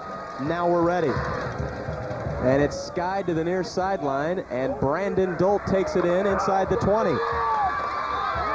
Heads to the middle of the field, flag on the play, and he comes out to the 32-yard line. He's stopped by John Muty there.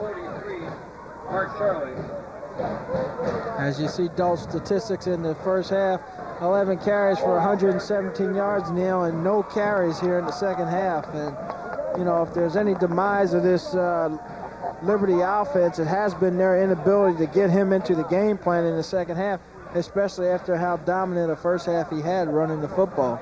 And remember, the big play in the first half set up the touchdown. He ran it for 69 yards down to about the 5-yard line, and then Wheeler took it in for the only score for the Blue Jays tonight. It amazes me that they didn't get him into the offense in those first couple series, Neil, because that was probably the key part in this game where Liberty really needed to come out and establish something offensively, and your big rusher, who's over 100 yards for the game, doesn't even see the ball. That's a big mistake. And on a penalty, it's backed up inside the 20 to the 19. Gray over the middle, got his receiver, Snyder, at the 36-yard line. Well, one thing's for sure, this big, strong guy has a rocket for an arm, but that's his first completion tonight, and Chad Wolfer makes the stop from his linebacker position. That is his first completion, and he's got to throw more of those short types of passes right there. The key to that one was he got excellent protection from his line, and he had time to wait until his receiver came open downfield. Gray again looking to throw. Got some pressure this time, and he's sacked. John Muty. And that's just a fine example of a coverage sack right there. He had excellent coverage to his receiver on the outside. And when you take a two-step drop, as he did right here, 1, 2, and there's nobody open, you've got to be able to get rid of that ball somewhere. And that time, Muty is right there to make the sack. Gray again to pass it. Rolling left, throws it to the near sideline. And the intended receiver is Snyder over there. And you see right here the inexperience of Gray right now, Neil. Because this attack usually relies on the run, he is a very uncomfortable quarterback sitting back there having to drop back and throw the football. And you can see him. His timing is totally off. He's throwing the ball in the wrong areas of the field. And that's because they don't rely on their passing game to win football. They rely on their running attack. We have seen it, however, when Gray has come at the end of the game and really rallied his team. And this one is thrown behind the intended receiver. And it's hard to tell who that is over there. Is it Woodruff? Looks like it's Woodruff there. That was Woodruff that time. Well, remember, against Raytown South, he didn't throw the football very much, but on the final drive of the game, the drive in which they won the football game, it was that combination, Gray to Woodruff, that led to the victory. But the conditions are a lot different here tonight than they were about a month and a half ago when they played against Ray South. And this is 4th and 15. Gray, and he just didn't have a grip on the football, and this one falls incomplete. Not only didn't have a grip, but he got smacked that time by Chris Ziegler right as he was throwing the football.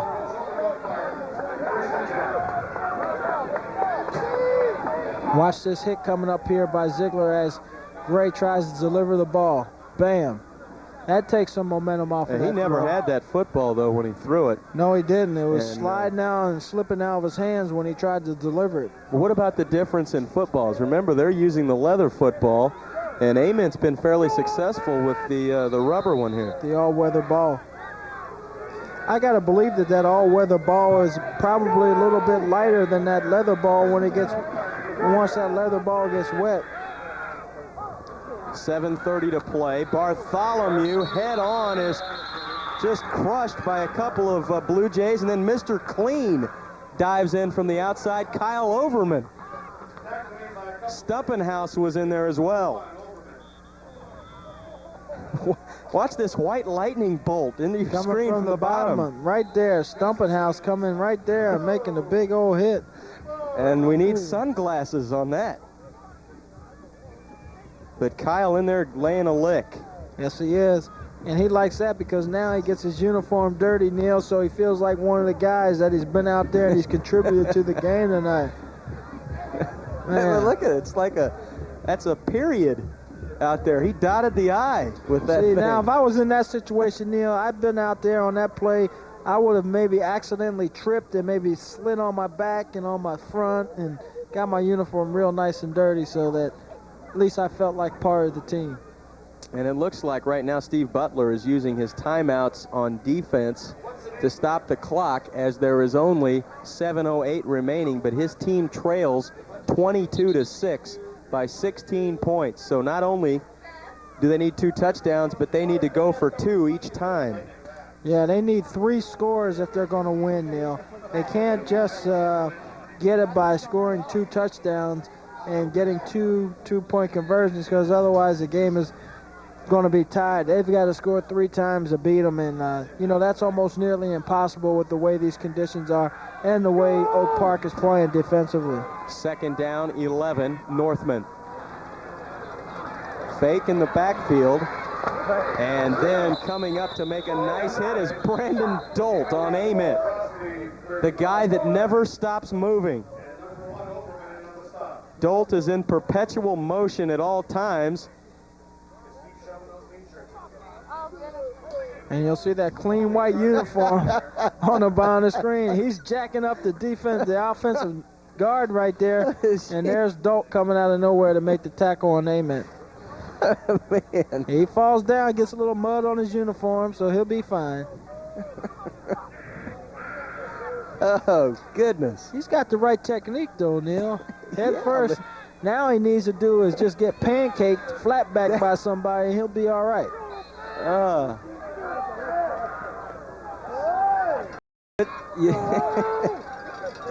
That just looks like an exclamation point, the line. With him at the dot. There we go. 6:48 to play. 2nd and 20. After the penalty, Caleb Barber dragged down by Overman and another friend. Scoreboard. Ebony and Ivory on the stop. Stumpenhouse was the guy that came over with Overman. Stumpenhouse has been all over this field tonight, and he comes up with Overman, who falls back after taking the block on the outside right there. Falls back in, showing great hustle, and gets Barber down along with Stumpenhouse. Gets that uniform a little bit more dirty. Well, those pants are getting real muddy now, Neil. 6:05 to play. Oak Park football. 3rd down, 16. And look at this. Boy, what a hit by Leonard. Mercy.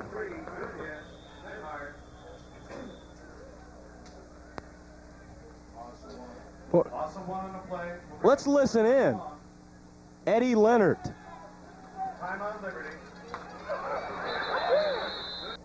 Boy, he gets his head across the bow that time, Neil, and really lowers the boom on him. So that brings up a 4th down to run. Still time in this one. 5:53 to play.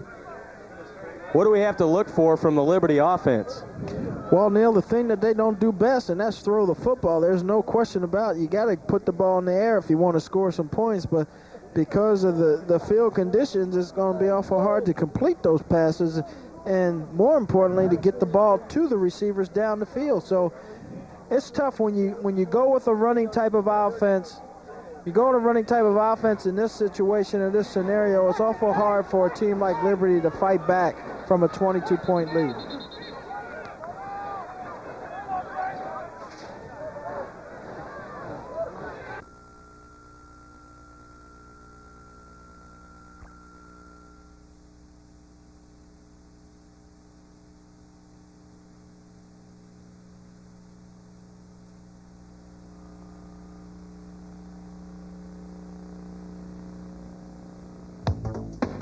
Hello, this is a KCCP Kansas City Alive update. Coming up on Monday's Kansas City Alive, Greg Finkel will join us with our architecture series, Skylines. He'll talk about the AIA Awards. Next, Larry Levinson will be here with our environmental series, Our Living World. He'll focus on winterizing your home.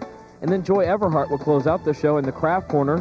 That's all coming up on Monday's Kansas City Alive, beginning at 6 p.m. here on KCCP. Now stay with us. Weather is next in this Kansas City Alive update. Every year, an estimated 500,000 women past 45 will have a heart attack. What you don't know about heart disease may kill you. Tonight we'll have partly cloudy skies with a low of 30 degrees, and tomorrow on Saturday, partly cloudy once again and a high of 52. Join us for Kansas City Alive Monday at 6 p.m. here on KCCP, coming through for the community on American Cablevision.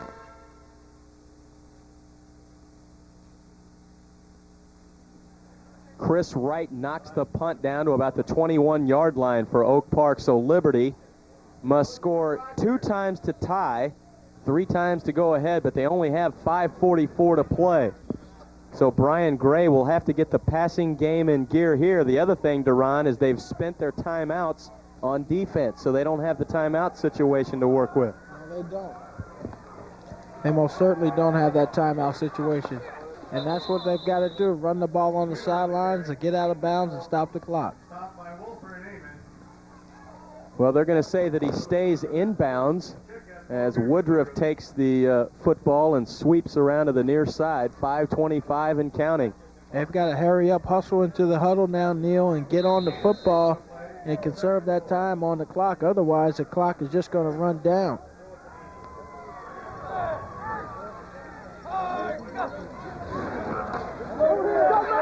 Brandon Dolt around the left side. He's across the 30 on 2nd down. And that clock continues to go down. Right now, it's the ally of Oak Park. Bland and Waldman make the stop. And they're going to measure this thing. That's why the clock has stopped rolling. Now, Steve Butler's team came 10-0. But things don't look too good for the Blue Jays right now to move on in state 5A play. Well, there's either a link missing in these babies. It could be 10.5, could be 9.5, who knows? The repair work was done earlier. All we know is that it had problems. And Liberty comes out on the short end of it. So that'll bring up a 3rd down and short.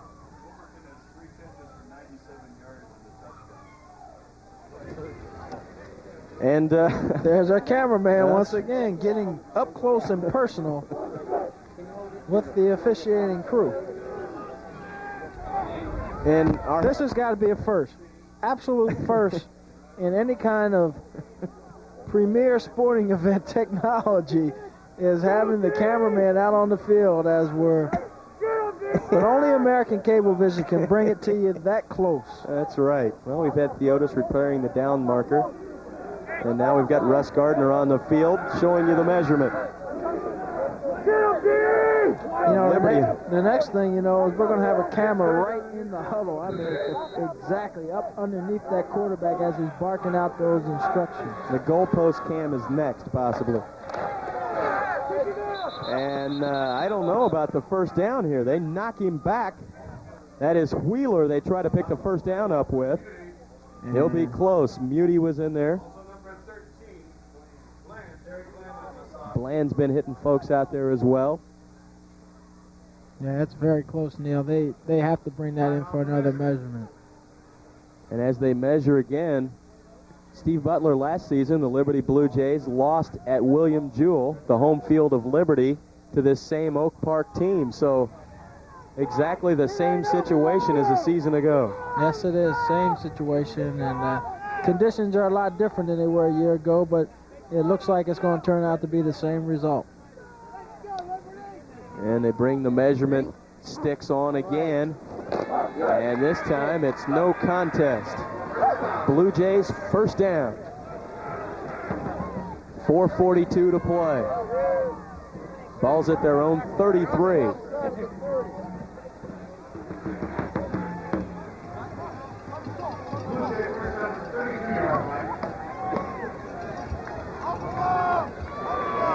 If I'm Liberty, Neil, I maybe call a couple plays here in the huddle in case the first one doesn't get out of bounds or pick up the first down. At least I can get on the ball. They've got to go to a more hurry-up offense if they're going to score 2 times or 3 times. Well, this is Woodruff, and Ament just lays a face mask into his chest. Tenney was also in there, Chad Tenney. Here from ground level. Ament, watch him come up right here and just perfect tackle as Tenney gets him first, but then Ament comes in second to clean him up. And that's your quarterback. But that's an athlete, and that's why he's on the field. And just a junior. This is Dolt on the misdirection as the Blue Jays just refuse to pass the football in these conditions. And thusly, the clock continues to run. Seeley on the stop. Well, Duran, the difference in this ball game, we talked about it early on, the size of Oak Park, able to really stand tough in the middle of that defense against the running attack of Liberty. And that was a key because what they've done is force Liberty to run more of an outside running play, which those backs have to be able to cut. And these conditions don't allow that cutting process to take place. But being strong up the middle has been the key. Gray for Snyder. Amen in the coverage along with Wolverton. Ball falls incomplete, and that'll bring up 4th down. That'll bring up a 4th down and 3. And it looks like the rain is beginning to fall again here at North Kansas City District Stadium. And that definitely is not going to help Liberty one bit. The fact that the rain is coming down, and coming down pretty good. Our American Cablevision crew had to set up in the rain. It stopped for the game, and now they're going to have to tear down in the rain. And here making moves is Brandon Dolt. And he's tackled at the 39, and Oak Park will get the football. Jason Smith makes the stop for the Northmen. There's no way flag on the play. You're going to run that play in these kinds, as we mentioned. I mean, I keep saying the same thing over and over, but it's true. You can't run that kind of play under these circumstances, Neil. And it's a hold against Liberty. Of course, Oak Park will decline it. They'll get the football now. You've got a running back here with great speed, but he can't utilize it on this kind of surface because he cannot get the traction. And you'll see the pursuit right there by Oak Park, who's played outstanding defense and is playing for those plays that go outside because those three big guys in the middle have controlled that inside running attack. And this great crowd that made the trek over from Liberty in the buses begins to file out of here as the rain pelts the field with 3 minutes to play. Yeah, they're fouling out, but Neil, you can't say enough about the Liberty community and the kind of support that they've given this program. Not only last year, but this year has been tremendous. Well, let's speculate a little bit, Duran, as the Liberty faithful head home. It'll be Oak Park going up against either Blue Springs or Rockhurst.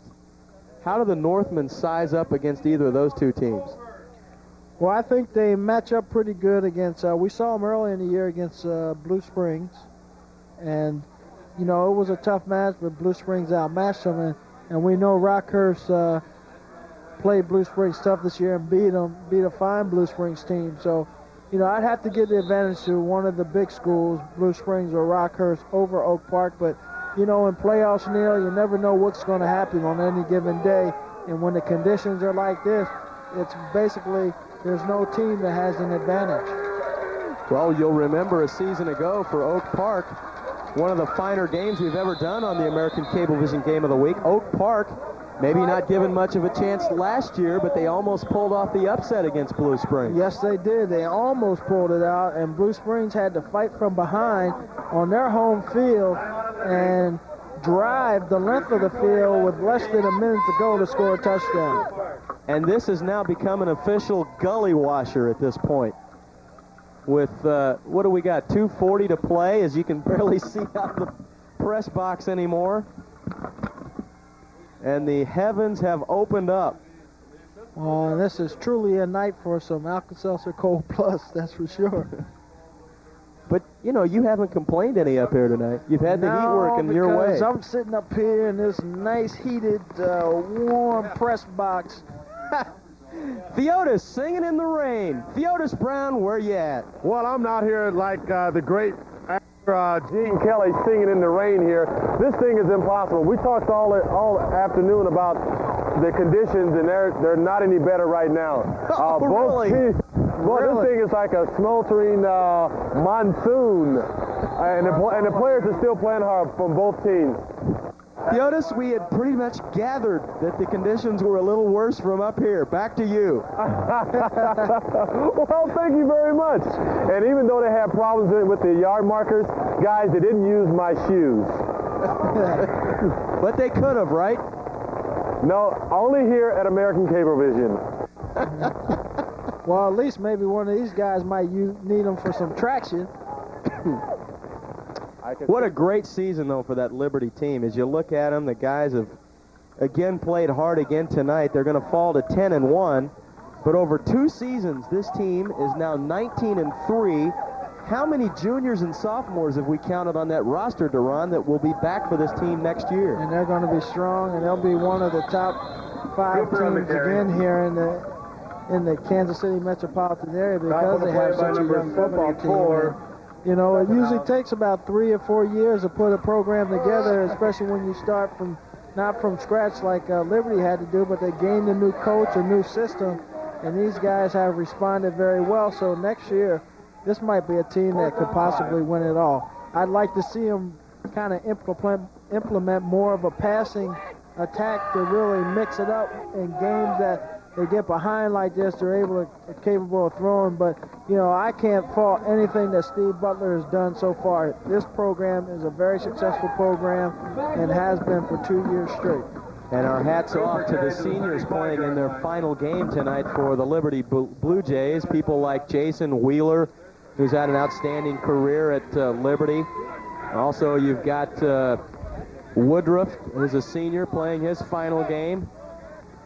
Throckmorton.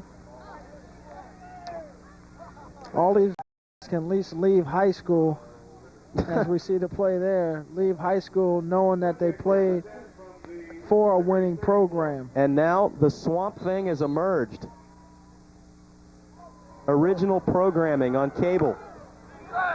They turn it over on downs to the Liberty Blue Jays. Gray, and this one is swatted down by Tenney. I tell you, that leather ball must feel like a shot put right now. It looks like Gray is trying to put that ball out there on the outside. It's hard under these conditions. I mean, it's nearly impossible, Neil. Well, it's just a mess. And remember, if Blue Springs wins, they're coming here to play Oak Park. If Rockhurst wins, we're headed to Rockhurst to play Oak Park. And again, the American Cablevision Game of the Week will be there.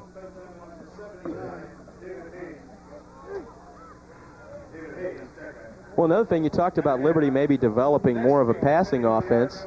Brian Gray is a guy that has a strong arm. That's something you can take advantage of if you're Steve Butler. That is something you can take advantage of, and I'm sure by next year they'll be working a little bit stronger on his passing game because he is such a good athlete with a strong arm. And he throws the little flat pass to Brandon Dolt, who's still got the legs working. And a little do-si-do with Jason Smith on the sideline. And time has run out in this one. Congratulations to the Oak Park Northmen. They win it 22-6 and will move on in the 5A state playoffs to play the winner of Blue Springs and Rockhurst. And also our congratulations and hats off to the Liberty Blue Jays for a fine 10-1 season. Yes, an outstanding season for Liberty, and more importantly for Oak Park, they get another shot. They get an opportunity to play another game Monday night against either Rockhurst or Blue Springs. So they're back where they wanted to get to at this point in their season, back into the semifinal round of the playoffs. Brandon Dolt, he's not going to stop. He probably wants to play another quarter out there. But he'll be back next year as a senior along with... Can at least leave high school, as we see the play there, leave high school knowing that they played for a winning program. And now the Swamp Thing has emerged. Original programming on cable.